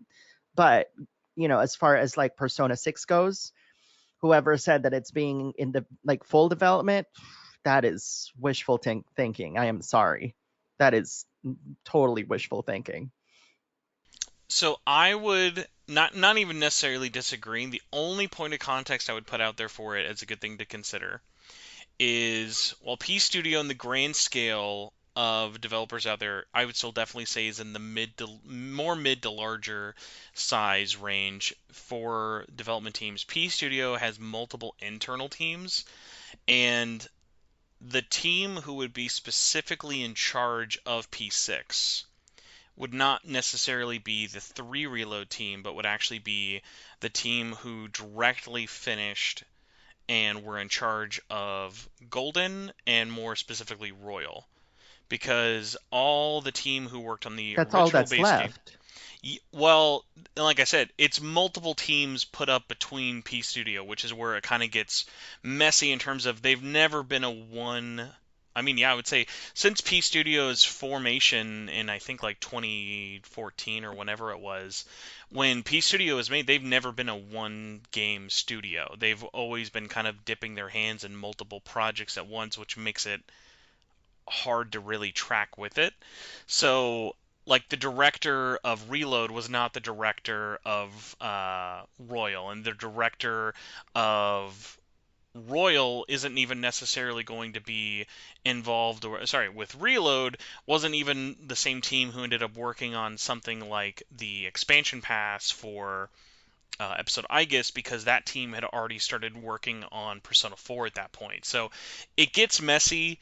I totally get your point with it. Whereas, like, if that ends up being the case with it, I will take that news and totally understand it for it. But it's like, from everything I've kind of looked at it from people in and around it, I feel like in my gut, we're in one of those cases where 6 is not as close as everyone wants it to be, but to act like no work has been done on it because it hasn't been announced was what a lot not is what a lot of people have been feeling like, is always the tricky part, just because I think a lot of people probably look at P Studio, even if they don't know all the stuff that they've worked on, and just think, oh well, they did Persona 5, and then the next mainline Persona was Persona 3. So because we have Persona 3 and into 4 remake, that's why we won't have 6. Because I definitely get the whole mantra of developers, especially smaller or newer teams and ones that have less leadership, getting more manageable titles under their belt definitely makes a lot of sense. Like, you look at that happening all the time in the West, and even especially in the East. A good example of that would be like 343 with Halo Anniversary, Coalition with Gears 4 before that having Ultimate, as well as even something with like Bloober with Silent Hill 2, even leading up to what people will be unsurprisingly like, yeah, I'm sure eventually, assuming nothing terrible happens with Silent Hill 1 remake, like I'm sure in the like next 10 years we will see a brand new like canon Silent Hill game from Bloober Team, and Konami wasn't just going to give that to them without proving it to themselves with it. I think it's more rare to see a Bloober Team where they're going to work on multiple remakes before ever getting a mainline, because I feel like especially nowadays with how expensive and how long AAA game development is, I feel like it makes the most sense to, if you're gonna do that, do it with one game and then move on. Whereas I think that Persona 6's team, that game for them, and they've been around for other things as well, like I said with Golden and Royal, was they've had that building up with it. Now, will that leadership be able to hit the nail on the head? Like, I think that almost the more interesting thing about Persona 6 isn't when it's going to get announced or when it comes out, is I can't wait to start hearing about it. Like, has it had a great development? Has it had a rough development? What engine are they going to be on? Do they want to stick on an internal engine? Do they want to go on Unreal Engine 5? So, like, there's so many weird factors with it that could affect so many things that make it tricky. But I totally get your point where if you're thinking that it's nowhere near close for it, I can see where that's coming with it. I just inherently would disagree, but it is one of those things of, because neither of us are there, no one really knows. But I appreciate it. I mean, I haven't heard anyone kind of say the contrary similar to you, so I'm totally here for that. Yeah, I mean, you use like previous games as an example, but like also, there is something called pre-production, and I think Persona 6 is in pre-production, but that's nothing. That's not asking people to create assets. It's not asking people to literally like create music and all these other things. It's not anything tangible yet. It is literally an idea. It is in the stage of Persona 5 where they're thinking that it's going to be a worldwide romp, in an adventure. It's not even locked down. It is in exploration phase. So yes, if you want to say that Persona 6 is being worked on in this manner, sure, it's reasonable for that. But we're talking about manpower in a small development studio like P Studio. And I want to kind of touch upon what you said with like the previous expansions with like, with Royal, Golden, and even FES. It's not as though like they need the whole team in order to make these changes. Yes, part of that team has already moved on to work on the next thing. And this is kind of like this is something that Naoki Yoshida from Final Fantasy 14 kind of calls like kind of cascading development. Essentially, you move the people towards like the resources that's needed so that way there's a continuous loop of work that's being created. And usually what happens is the artists get moved first because their work gets done first, right? Because think about it, like, all the art assets get done and now the gameplay gets tweaked continuously. So the art people get to move on to the next project. And maybe that started. Who knows? Because really, like, Persona 4's art style would probably be at this point be done because there's not much to really change apart from the fact that they need to make people look appropriate for the proportions that they have in the new game. As far as like the engine goes, like they already have it. They're trying it. Like I said, they're trying it out with 3 Reload and 4 Revival. This is their engine, and they want to move forward with that. Again, if you consider that like 3 Reload and 4 Revival are training tools for people, not just a director, which by the way, the director for Royal is the same one as Golden. And I want to say he's also the same one as FES. So he's been trained to know what Persona is all about by giving him the helm. My big concern with this guy is that every time he took over, he's made the games easier. That's really my only concern for Persona 6, is that it's not going to be challenging like the base games were. because he has a proclivity to make things way too easy sometimes, or sometimes even bloated if we're talking about Persona 5 Royal.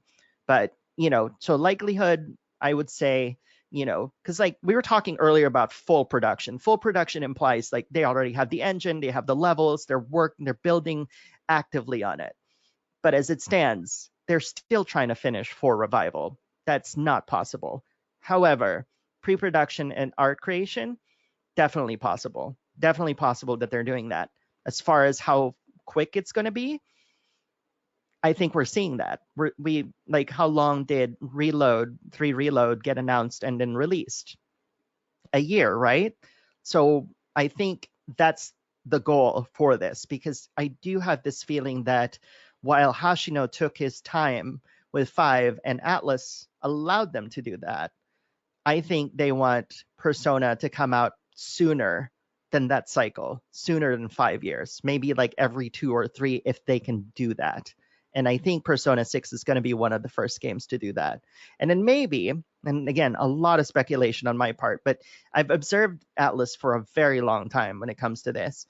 Maybe 6 first, one of the remakes of the first 3 games, and then another Persona, another brand new Persona. That way they can train new people, you know? So, anyways, that's my take.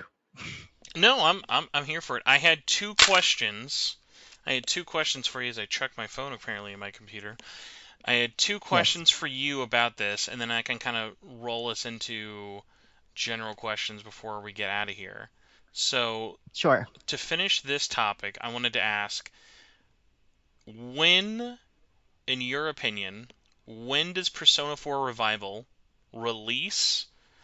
And then at that point, either before or after, when does Persona 6 get announced? Revival comes out fall 2026. Persona 6 comes out 28. So not released for 6, announced for 6. Announced for 6? Yes. 27. Literally, Okay. I'm giving them about a year. Yeah. Dang. Because You think again, yeah. So, yeah, so the only one I would I I think would only so. put out there just in case. So you think that they would let the whole 30th anniversary year go by and still not announce the sixth one? Which would be what year? Next year. 2026 is the 30th anniversary. That's why I'm like, it is not, it's not a shit or get off the pot moment, but it's like, that is so, that's like how that's like how Nomura, like every time Final Fantasy VII has an anniversary, he's got to announce something. Even if it's nothing, he has to announce something. It's like, damn it, it's the birthday, I have to say something. I mean, if you want to go that direction, they might have like the teaser that Persona 5 had with like the 5 black chairs with like balls and chains on a red background. I think we'll see something like that, like a key art, but nothing like gameplay. See, Because I think like, if we lived in a cool world, the real answer would be if you platinum or roll credits on the best ending in Revival, then you get the teaser trailer. That's the real perfect answer. I don't agree with that approach, because like what happened, if you've been keeping track, what happened with Trails in the Sky first chapter is that when a bunch of Let's players got that game early, they literally leaked the second chapter remake before the game even came out. So I don't like that idea.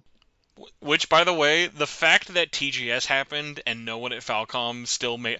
I was at least thinking, because of the timing of TGS, oh, well, clearly they're going to at least formally announce it because of the way that Trails remake Chapter 1 ends. They'll do something at TGS, and they didn't do anything. It's so mind-boggling. We were talking about this last week about like how the horrendous rollout of no embargoes on first chapter was so strange, and the That's not so not dumb. only not only no review embargo, but yeah, the fact that there is something like straight up just announcing the next game, which again, no one's surprised that second chapter was going to get remade, but you would at least have thought they would be like, "Hey, just don't spoil this as soon as you get to it. That would be great. Could you at least just keep that secret?" No, just nope. It's okay. Let everyone see. Doesn't matter.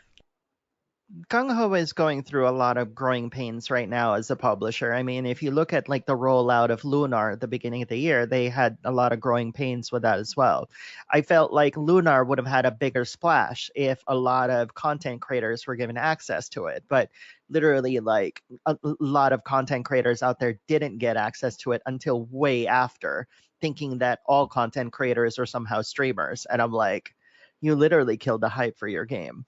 And the same thing is kind of like with first chapter. There's a lot of news about like the physical stuff not making it, and I'm like, oh, that's it's just not great. I feel like Trails is a different story altogether.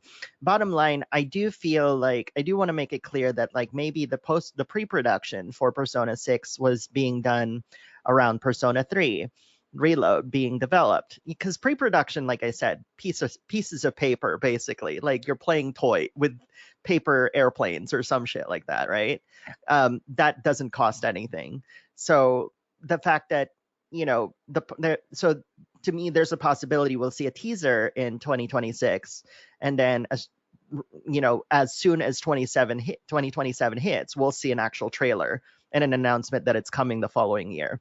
Because this studio, these developers, I feel like have proven that they're capable of making really good takes on personas. And here's another controversial thing that I'll even add to that. I think Persona 6 is going to go back to randomized dungeons. Man, that's a spicy prediction. I don't I wouldn't be against it, but I feel like man, there would have to be a very hopefully good explanation to that I'd be very curious with, but knowing I that mean, team, I think would not be surprised. but think about like what they've been trained on. Like they're all randomized dungeons.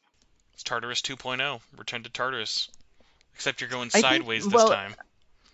I think it's less than that, and I feel like they're probably also studying other things like Diablo, for example. It's not necessarily like blocks of rooms, but there's certain encounter rooms, right, that you get into, and then there's like a different challenge.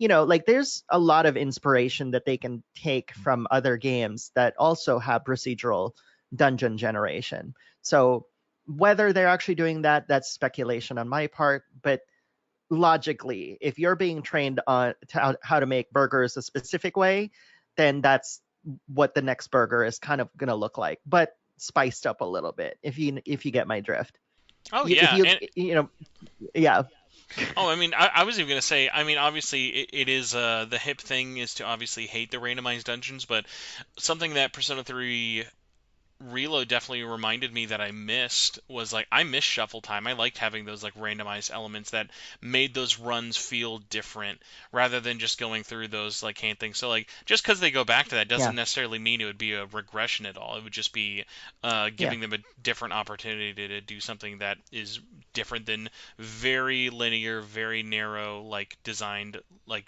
story heavy dungeons. Yeah. And if you really think about it too, is that from a, and I know we're kind of like obsessing about Persona a lot, but like going back to 3 was perfect. To If you're going to teach a team how Persona games are made, you go back to 3. This is why we made all of these, right? Since some of the core people are still there, like the ones working underneath Hashino. And then you go to Revival and be like, so this is our different take on randomized dungeons. We're giving each of them their own character. And from here, they can literally, and again, I want to stress that like even 3 Reload, they didn't just cut and paste Tartarus. They spiced it up in different ways as well. But comparatively, the complexity of the dungeon design in P3 versus P4 a lot more simpler, right? And so you step it up to 4, and it's probably going to also be a little bit different too compared to like base 4, because now you have all this technology that you built in 3, right? So, you know, either way it's going to be interesting once we finally see 6. And but yeah, like that is my big hot take. We're back to randomized dungeons, and I think people might be upset by that. Okay.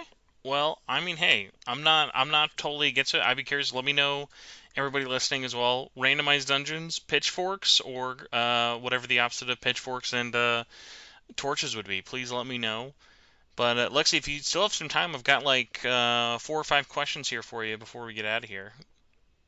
Why not? When in Rome, let's do it. Okay. Speaking of going very long, our first question is from Jonathan. Jonathan asks, "Have you felt burnt out by either SMT or Persona lately?" Obviously, a year like this, we haven't really gotten too much from it, but it has been a lot of it, especially annually.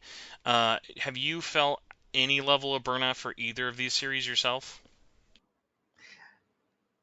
I have to take myself back to when Rido came out because even when playing that game, like it's different enough, but I was like, okay, it's the same demons again, right? So there is this feeling that I am so familiar with these games to a degree that like it almost feels like a rehash of sorts. And I know that that term is um, overused in a lot of cases, but I can appreciate Atlas's approach by being able to say that, yeah, this feels like a rehash, but also at the same time, I understand why they want to do it today because, for one thing, they don't have to work on remodeling all of these characters, as a good example of like why you should, like take advantage of the fact that you can remake these things.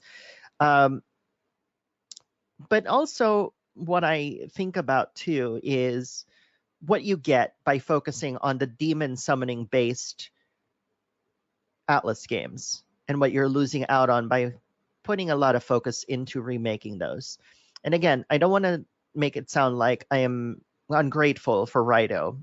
Rido just happens to be one of my favorite SMT games. But for every SMT game that has a demon, we don't get something like DDS. Because where's DDS 1 and 2? It's widely regarded as one of the best PS2 SMT games. And while it does use demons in to some degree, like I feel like it would take a little bit more effort and work to make the new models for the individual characters. And of course, it's a two-parter. It's a pretty big game, right? But I feel like if next year the way that they break things up is they'll surprise release a remake of DDS, unbeknownst to us, right? And then release Persona 4 Revival.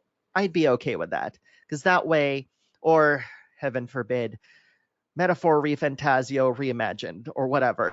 Because, you can't you can't not think about that because Atlas does that, right? Um, you know, yeah, I feel like there are ways to break things up.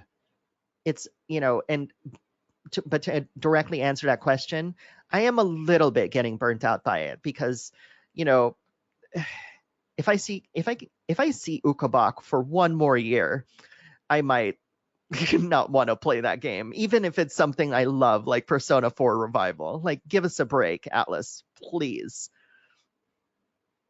No, I definitely would say I was the closest I'd ever been to feeling burnt out, ironically, through playing Metaphor.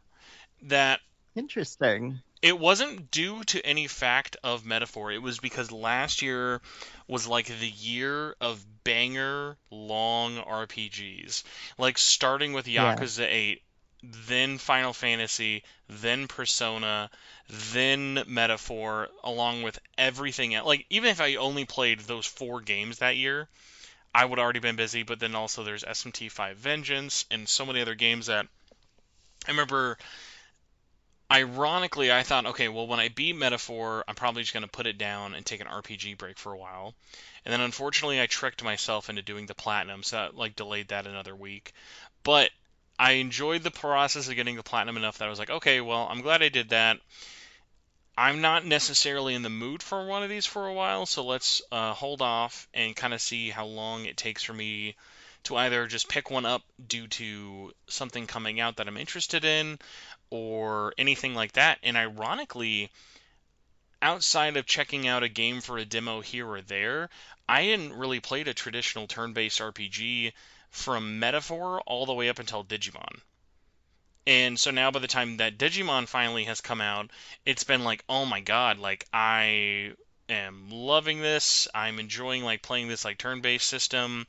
It's not that long of a game, which also helps. So it's that thing of like, I'm enjoying a series that I really love in a turn-based mechanics that I really, really like in a game that I know won't be 50 plus hours long.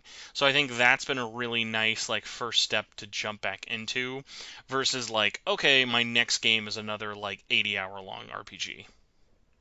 Hmm. Yeah. I think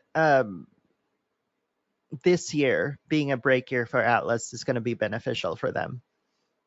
I think it was done on purpose also to kind of cool people off and let others kind of take the turn-based RPG reins, so to speak. And I think that's a smart move. Our next question I've got here is from, let's see, Jeppo1456 says, could a Persona game with all adult party members work? I'm just going to say, you tell me any adult Persona user in history that does not immediately become the best part of the game. Especially, like, I was telling someone recently, because I was thinking about Persona 5 Strikers, and a little bit with Tactica, where I'm like, it's kind of funny that in a game that is so anti-authority, like Persona 5, that my two favorite Phantom Thieves members are the two adults. Like unironically, like my favorite members, Yeah. like number one is Zenkichi, and like Toshiro is also like one of my favorite characters, even though he's kind of like a not official member. But it's one of those things where it's like I think that world sets itself up so well to work with adults, not only I would say more than kids, just that thing of we have had the high schooler persona setting for so long that I think of the breath of fresh air that something like DDS and something like Strange Journey felt like to me at the time, that I have been dying for this series to jump into, but obviously high school anime formula like that in Japan is a very big and very successful trope that's hard and not always a guaranteed success. So like I don't blame them that they've never done an all adult persona, but I would be dying for it to happen. I think the question that they have to ask is something that the Final Fantasy brand had to ask as well, which is what defines persona in 2025, 2026. And while I'm not opposed to adult persona, I mean, we've had adult protagonists before. I mean, Persona 2, Innocent Sin, and Eternal Punishment are proofs of that. They've done it before.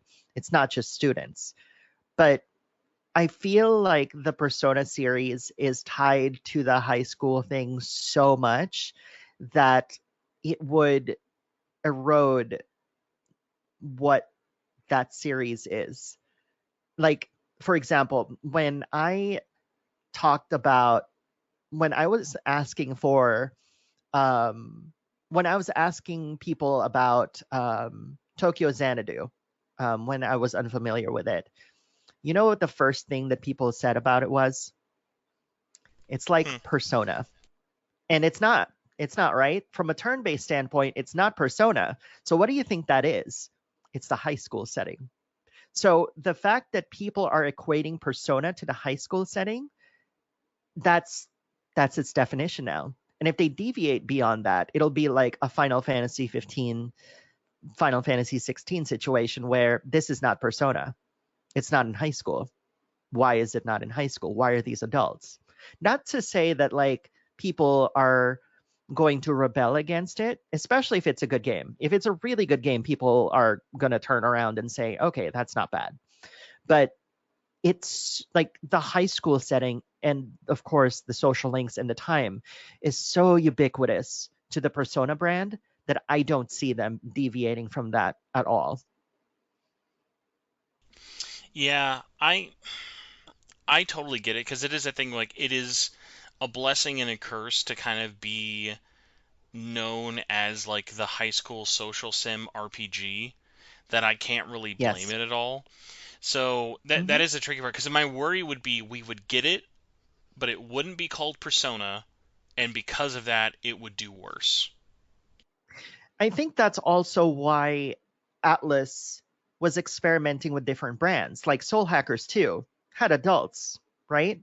And I think that's what they were trying to accomplish with that game is let's bring back IPs so we haven't touched in a while. I guess let's not respect like the content that we've made before for it, but let's spin it off and create a unique identity for that series.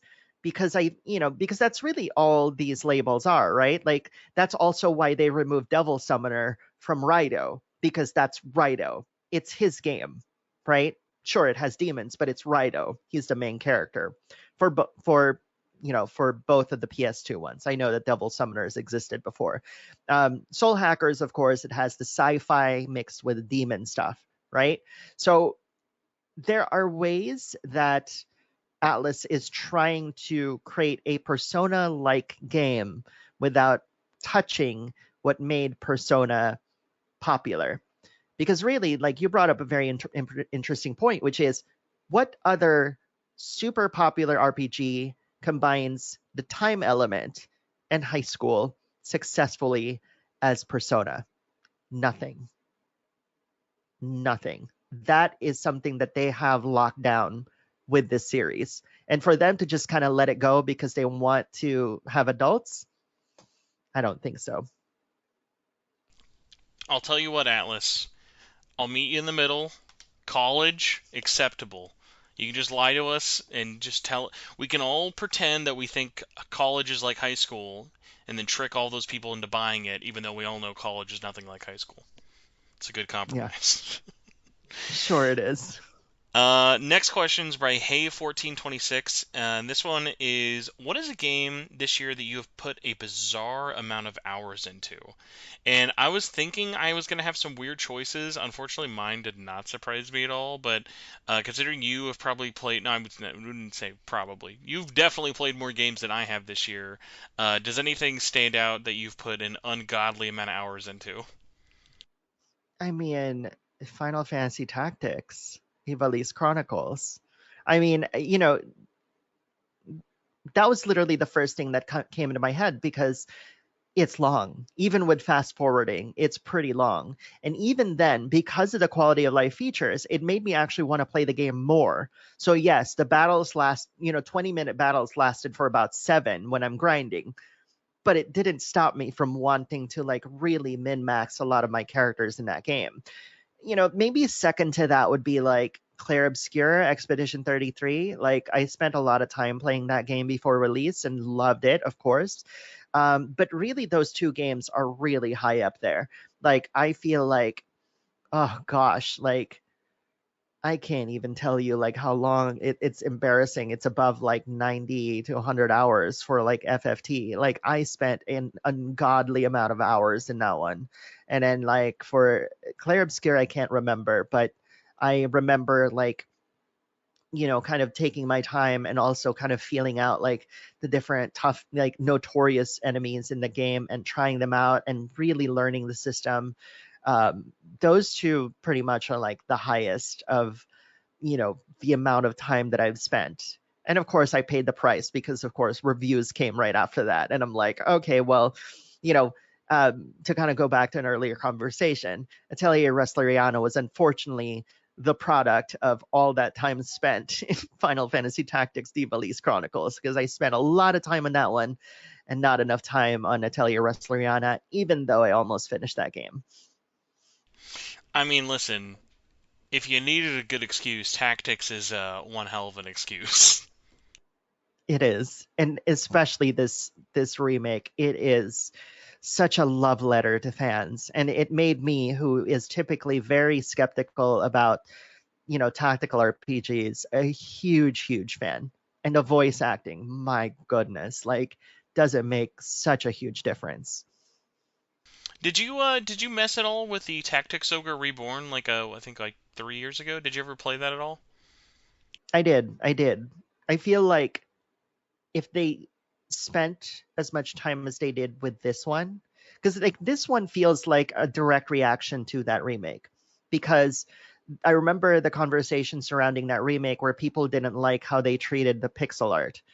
And here, there was such reverence to the pixel art that when people saw it, they saw it as beautiful, not like bastardized, like in Tactics Ogre Reborn. So a lot of people learned from that experience remaking that game. Not to say that like Tactics Ogre Reborn was any worse, but they changed it so much that it didn't feel like it was really honoring the things in the past. They changed too much. They changed too much to a degree that like it kind of the question kind of came of like, is this still those games? Because it's literally a third revision of this game again, like with the systems different and all that stuff. So, but with Final Fantasy Tactics, they really found a good balance, which is like they even left in FFT, they even left the most difficult fights in the same place. Like they didn't even touch it. Like all they touched was like, we want to make the skills more, certain skills more viable without making them OP. Great, did that. But then you get to chapter 4, and I know people know what I'm talking about, and you're like, I'm screwed again. But thank goodness we have autosave. Yeah, ironically, I actually think Tactics Reborn lowered the expectations of what people were probably thinking we were going to get, because obviously the Nvidia leak spoiled Tactics for years ago, to the point where people were thinking like, okay, how remade are we really thinking here? Which version is it going to be? And then I remember, especially after it was finally announced, I think at like a state of play or whatever it was, that when we finally saw Tactics Remastered, it was kind of like, okay, not what I wanted, but also not bad, but also because people had already seen what we got with Tactics Ogre, they were kind of like, I guess this is in line, that it sort of reset the hype bar. And then I remember from people doing preview events and then finally getting the final build of the game, just being like, oh no, this is way, way, way better than what we were expecting, almost because of how lowered the expectations had been going into release, versus if this is the first one of those we had gotten, I wonder if the reception would have been as high because of like where the hype level was at for the bar. I don't think people associated Tactics Ogre Reborn so much with Final Fantasy Tactics. The hardcore people did. But there's but remember that the goal of these remakes is also to introduce them to a new generation of fans. That was the real goal of a lot of these things, right? Think about like Chrono Cross remake or remaster. The whole goal of it was to be able to release this game in regions that it never came out on, like in Europe. Think about that.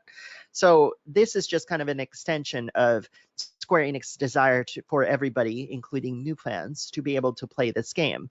So really, that was their target audience to begin with. The announcement, I don't necessarily agree that it's like a conscious reset. I think it was just them saying like, yeah, you're right. It's out. We're working on it. Like it's more like an acknowledgement of like, you got us, but now we can finally show it.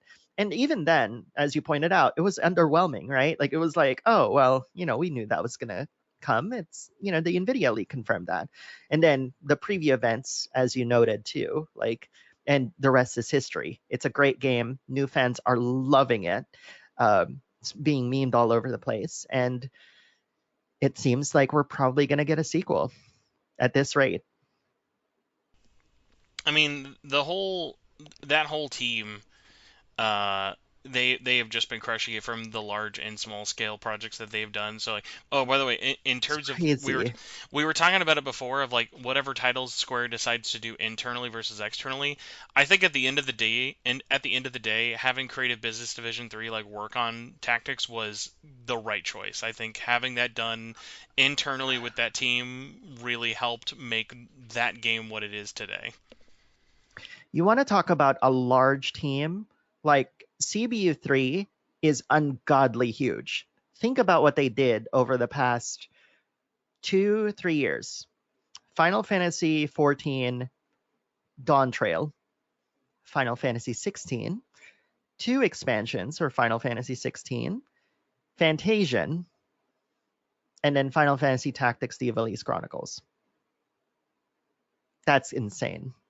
No, yeah, it's wild to the point where it's like if they're not going to be the ones in charge of 17, I'll be very curious, especially if it's not going, like, because you got to imagine at this point it's almost got to be a coin flip of resources and what team wants to do it versus, like, is it going to be them again, or is it going to be someone new? Are we going to wait till after Remake 3? Like, because it's like they're kind of just drowning in really, really, like, it feels like, in terms of, at least for Square Enix, their internal teams are just doing the some of the best stuff that they've ever done. Because like right now, really, the only teams within Square Enix that's worked on a mainline Final Fantasy is CBU1 and CBU3 at this point. CBU1 was the former owners of Final Fantasy. The last one they made was 15. So what's not to say that CBU2 makes one? That's Team Asano, by the way, Hard to, and Dragon I Quest. know. It's that's why it's like so weird because it's like I almost feel like, especially because of like the wait and for various different reasons, I think the wait between 15 to 16 was a lot longer than people were kind of expecting. I don't expect to see that for 16 to 17, but at the same time, I also don't expect us to see 17. For a while. Not, yeah, not like for a while, but like I would at least say, especially, you almost feel like Square Enix, at least as a company, has to be like right now. I doubt that they want to have Dragon Quest 12, Kingdom Hearts 4, and Final Fantasy Remake Part 3 all in development, and then be like, let's make another final mainline Final Fantasy on top of that. Well, let's kind of map it out, right? So really, CBU1 is just working on one game. It's going to be Remake Part 3. As I Well, mentioned also, earlier, it would also be to kind impossible of for it to to kind of make interject there, PH. I was a little surprised that they confirmed this, that the remake team are also doing all of the port work in house and in that team. Like, so they're, while developing Part Mm-hmm. 3, doing Xbox and Switch 2 versions of Remake and Rebirth on top of whatever they're going to call Part 3. So I'm like, and the fact that they've been like, oh, and it's not even affecting development of Part 3 is just insane to me. I'm It's like, it's wild. it's usually a very small group that does that. You don't need a full team for that. For a port, Like, I would normally definitely agree. I think for it to be done internally and on such various different hardware, like from Switch to and Xbox as well. Obviously, they did a lot of legwork on both Remake and Rebirth for PC because you have like such a wide variety of systems that are going to play that. But at least from like everything we've seen, like, I think most people would have been fine with just a bare bones port on Switch 2 and Xbox, and the fact that like they're treating like every SKU of even a port for Remake 1 as big as they are has been very commendable, because I feel like most, like you compare the clear TLC that's going into something like porting Remake 1 versus something like the work that's going into porting Persona 3 Reload on Switch 2. Like, the reception alone has been very clear that people are like, this looks great, I can't believe it's running on this, versus why is this not running better on this? sure. I think there's a lot of things at play, right? Like the Unreal Engine makes things porting relatively easy. Like think about how almost all of Square Enix games run on that engine these days. Like it's kind of crazy. And that allows for this portability where you can just optimize, easily depending on the profile for each. It's not so different than back in the day when, well, actually even now when we toggle some settings and stuff like on our PC to find the most optimal, performance. So, you know, Unreal Engine allows for that. I think where what you're seeing and what you're feeling is the marketing, which they are spending some money on, because if you're going to spend some money to basically announce that you're bringing all three games multi-platform, because that is part of Square Enix initiative to bring everything multi-platform, might as well spend some marketing money on it to get some eyeballs on it, right? And also hit the ground running when it comes to like Final Fantasy VII Remake Part 3. That way the conversation doesn't die with the release of Rebirth. It keeps going until its release. No, for sure. Yeah, Let's go. I've got two more of these left here. I'll give you a really quick one before we get to the final one and get out of here. We've got sure. by Ernest says, here's an interesting question for you. Uh, which is your favorite, or you would say better, out of these four? So we'll do a really quick 1 to 4 ranking. Where would you put these in your internal ranking of Nocturne, P5 Royal, P4 Golden, or SMT5 Vengeance? P4 Golden is easily up top. And then the other choices were Royal, Royal, Golden, Nocturne, Vengeance, and and Nocturne. Vengeance. Yep. Vengeance and Nocturne. I want to say Royal is probably, and this is going to be a hot take, Royal is probably going to be last place.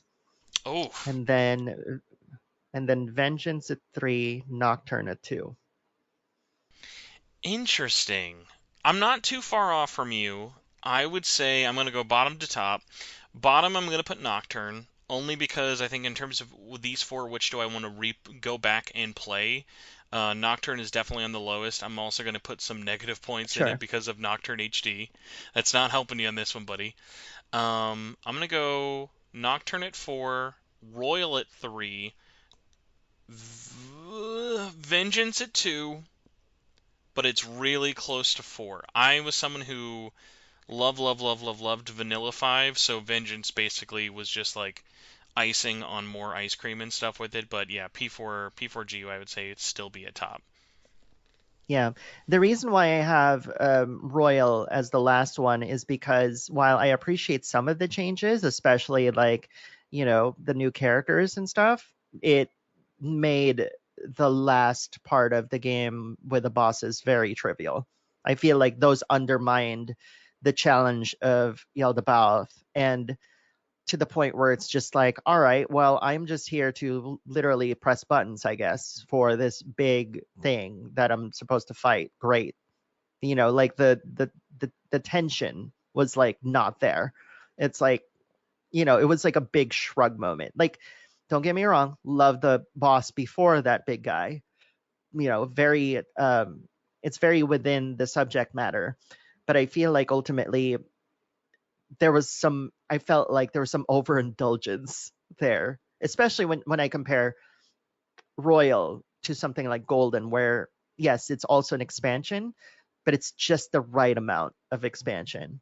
Um, I have Vengeance as at third because like I do love that game, but like I felt like Vengeance was I have very sore feelings about Vengeance because it is the Atlassification of SMT5, which I love the original, but the thought of playing it over again, I roll my eyes. Like I made a review on that game, and just the thought of having to replay parts of it that are the same, but some parts that are different, and having to go through a majority of the game to get to the parts that are different, kind of made my eyes roll quite a bit.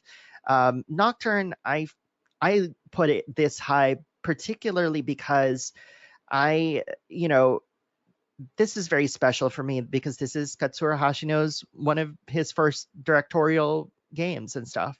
So this is like a peek into the future of the franchise. So from a historical standpoint, I put it this high.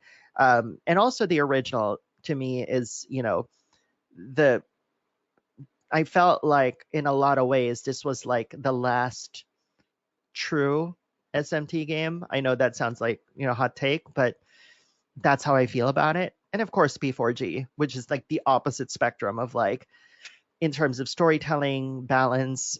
Yes, it's still easier than Persona 4, but like it's just the right amount of changes to make it accessible without making it too much of a cakewalk. And also introducing Marie, which is a great character, just overall. I could not agree more, especially because I'm a big dumb fan of Marie as well. And our last question comes from very awesome, faithful listener and commenter whose name I always feel bad about butchering on a weekly basis. Uh, Abdirahim asked, do you expect Etrian Odyssey 6 news next year? And do you expect the game to be a classic dungeon crawling RPG, or do you expect Atlas will modernize it to appeal to bigger audiences? Transition to third-person cameras with free movement, for example. Any Etrian Odyssey thoughts? I think if they're going to make an Etrian Odyssey, they're going to keep it the way that it is, because it's been a consistent draw for them, right?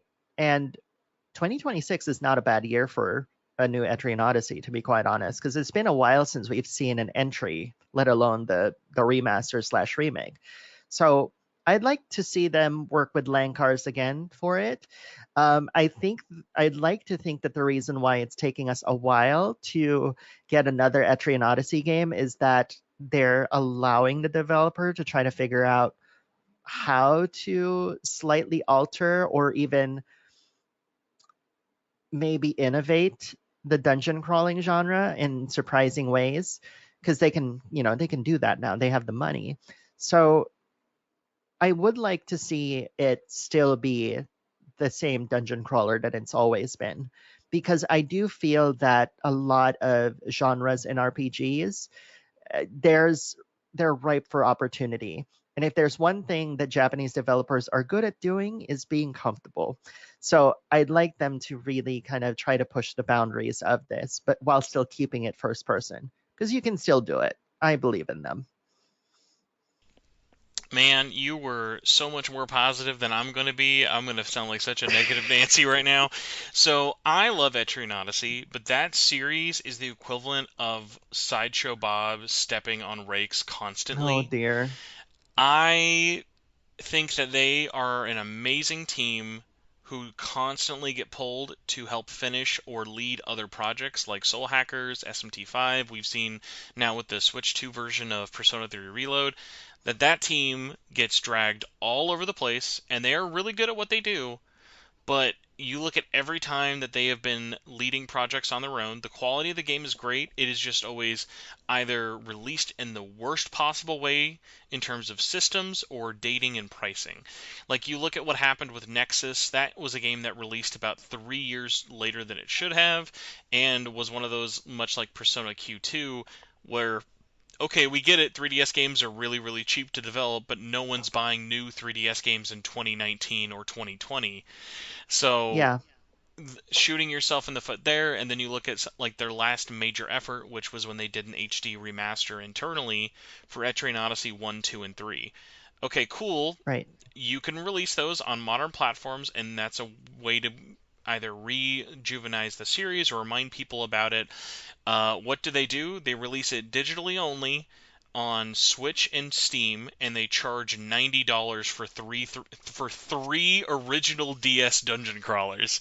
And it was the thing of just being like, yeah, of course no one bought those. Like if like look at me. If I'm your mark. If I'm not buying those games at $90, no one's buying those games at $90. So what happened? They completely tanked.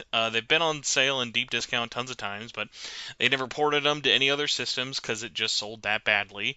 And it's been that thing of like, yeah, I'm sure that they've had plans, and I'm sure there is even still like thoughts of what the next mainline game could be. But like for me, I I just don't know how they make it while also constantly getting dragged to help every other team, whether it be the Maniacs team, P Studio team. So like, it's like, do I believe Etrian Odyssey 6 will ever come out? Yes. Do I believe it'll be anytime soon? No. Like, I feel like I want to be proven wrong on this so bad, but like this team has just been constantly stepping on every rank in front of them, either with or without their knowledge as to why. And I'm just glad they're all really good at working together with everyone else at Atlas, because otherwise I have no idea why they've kept that team employed for as long as they have. But also remember that Lankars is an outside developer. So it's not like this is the only thing they're working on, right? Like they're a contractor, much like Acquire is and all the other companies that um, Team Asano has hired. So they're hired guns in a way. But Lankars very specifically is a master of like these first person dungeon crawlers for Atlas, for Etrian Odyssey.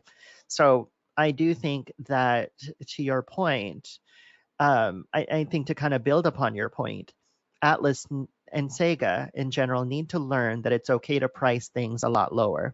And I think as much as people made fun of Square Enix releasing like Chrono Trigger for like $20, $30 on mobile, Atlas is kind of experiencing that problem too of like pricing everything premium. Like everybody was shocked when, Persona 3 Reload came out and was like $70, right? And that's not even including episode, Aegis. Like they want you to pay more for that. So, yeah, there's some greed there, sadly. And I don't think it's doing them any favors. Yeah, and it's like again, I think that they've worked with those developers for so long that like I am sure that there is a very small passionate team who is working on stuff like that for it. But I remember literally like 5 years ago when even something as simple as like, oh, I bet if they just did like an HD compilation of the Persona Q games, like imagine how nice and how like quickly like that would be a good way of them recouping money that they lost from Q2 and getting that on more systems for people to play. But it's like even something like that, like the easy slam dunks just not happening. Um, have just been tough to the point where it's like, listen, Etrian Odyssey fans, we are still out there. You're you're not forgotten completely, but it is very clearly like you have as good of a chance of Etrian Odyssey 6 happening as like Radiant Historia 2 happening. Right. Yeah, for sure. But on that completely positive note, I have kept you here far longer than you were probably wanting to. So Lexi, I will free you from the shackles of this podcast soon. But before I do that, where do you want people to find you? Where can they find you? Where's the best place to support you in Backlog Battle? So thank you. And again, thank you for having me. And, whenever I get my podcast thing taken care of, we should get you on there too. And don't worry, it's not going to be 3 hours long. And so you can find me on YouTube at youtube.com/, at Backlog Battle. I mean, I would imagine some of your listeners already go there, but in case you don't, I cover a lot of JRPGs, indies, and niche titles, mostly JRPGs. I do a lot of reviews, lists, and whatnot. But don't think like I do traditional stuff all the time. Like I always try to kind of push the boundaries of like videos and stuff. And of course, my whole thing is like I just want people to enjoy games again. So the games that I review are worthy of your time, and if not, I will softly and gently break up with them and even record that exact call, for y'all to watch as with other games. So, but thanks again for having me. This has been quite the journey through games tonight. Yeah, no, of course. And I'm not sure how either full or not full your plate is. Do you have anything you can kind of tease about either any videos coming up, whether it be reviews or features that you're currently working on or playing? I think for this case, I'm gonna keep it close to my chest, just particularly because like I've gotten in trouble before of like teasing content and not delivering. But I will say this, I still have PAX West content for games that are literally been updated since like TGS. So I want to kind of catch up with that first and then we'll move from there. Like I have a Capcom playthrough of, well, kind of like a impressions video of Pragmata, Resident Evil Requiem, and Onimusha, Way of the Sword, and my interview with the Starbites creator, which to me I'm really excited about that, and to try to figure out like how I can present that given the challenges that we had recording that. So But either way, I'm pretty sure there's a lot of pieces of content. And I do have to kind of say, because this might become a shock to people, because I have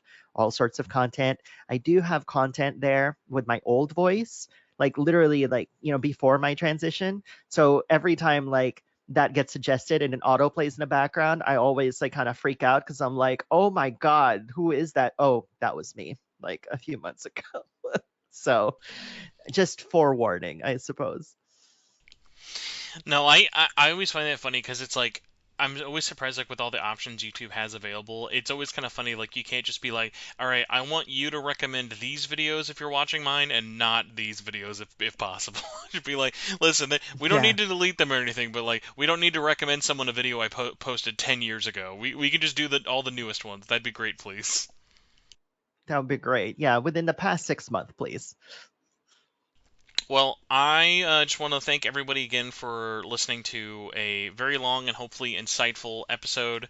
And if you enjoyed this or want to enjoy me keeping the lights on in my house and all that fun stuff, best way to support the show is honestly just by interacting and sharing with us anywhere you listen to podcasts, whether it be YouTube, Spotify, iTunes, etc.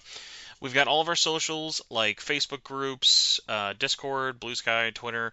All that stuff is a great way to support the show and does not cost you any money, just your quick clicking of the follow button and all that stuff like that. But if you do want to contribute monetarily, it is especially appreciated. The best way to do that is just by going to patreon.com/SMTN. And got it very easy there. There is a dollar and up tier and a $5 and up tier. Dollar and up will get you access to giveaways, early episodes just like this one. And the $5 and up tier gets you into the executive producer camp. So I want to give a big extra special thanks to all of the executive producers this week. So big thank you to Aaron McNamara, Twist, John Mackey, Jesus Coon, Crazy Sloth, Michael Wilson, Budweiser Tall Cans, Carlos Hernandez, Cross Renren, Winnie, Jagingus, Gorosero, Solaire, Stephen Yip, and Patrick Dessart. Thank you so much for helping keep the lights on around here. But Lexi, thank you for putting up with me for 3 hours. I think there's like a tax deductible credit you're now eligible for. I'm not sure what the forms are for that, but I appreciate you listening to me ramble at you for so long tonight. No problem. I can't wait until we speak again. I'm pretty sure, Yes. I'm hoping it'll be on my podcast whenever that gets made. I'm willing it into existence. It'll magically be ready by Halloween. You'll have a Halloween spooktacular ready to roll out. No pressure. I think I can do that. I think I can get away with it, but we have to be careful because this is a video podcast, so you have to show up on camera next time. I mean, listen, I'm able to be on camera. No one has ever been like, Spencer, we need more of you on camera. They're like, man, I don't know how one man's head can take up 80% of the camera frame while being that far away. It's impressive and terrifying at the same time, but then would help for the Halloween angle of it all. For sure. But everybody, thank you for listening. We will see you next week, and I will talk to y'all later. Goodbye, folks. Bye.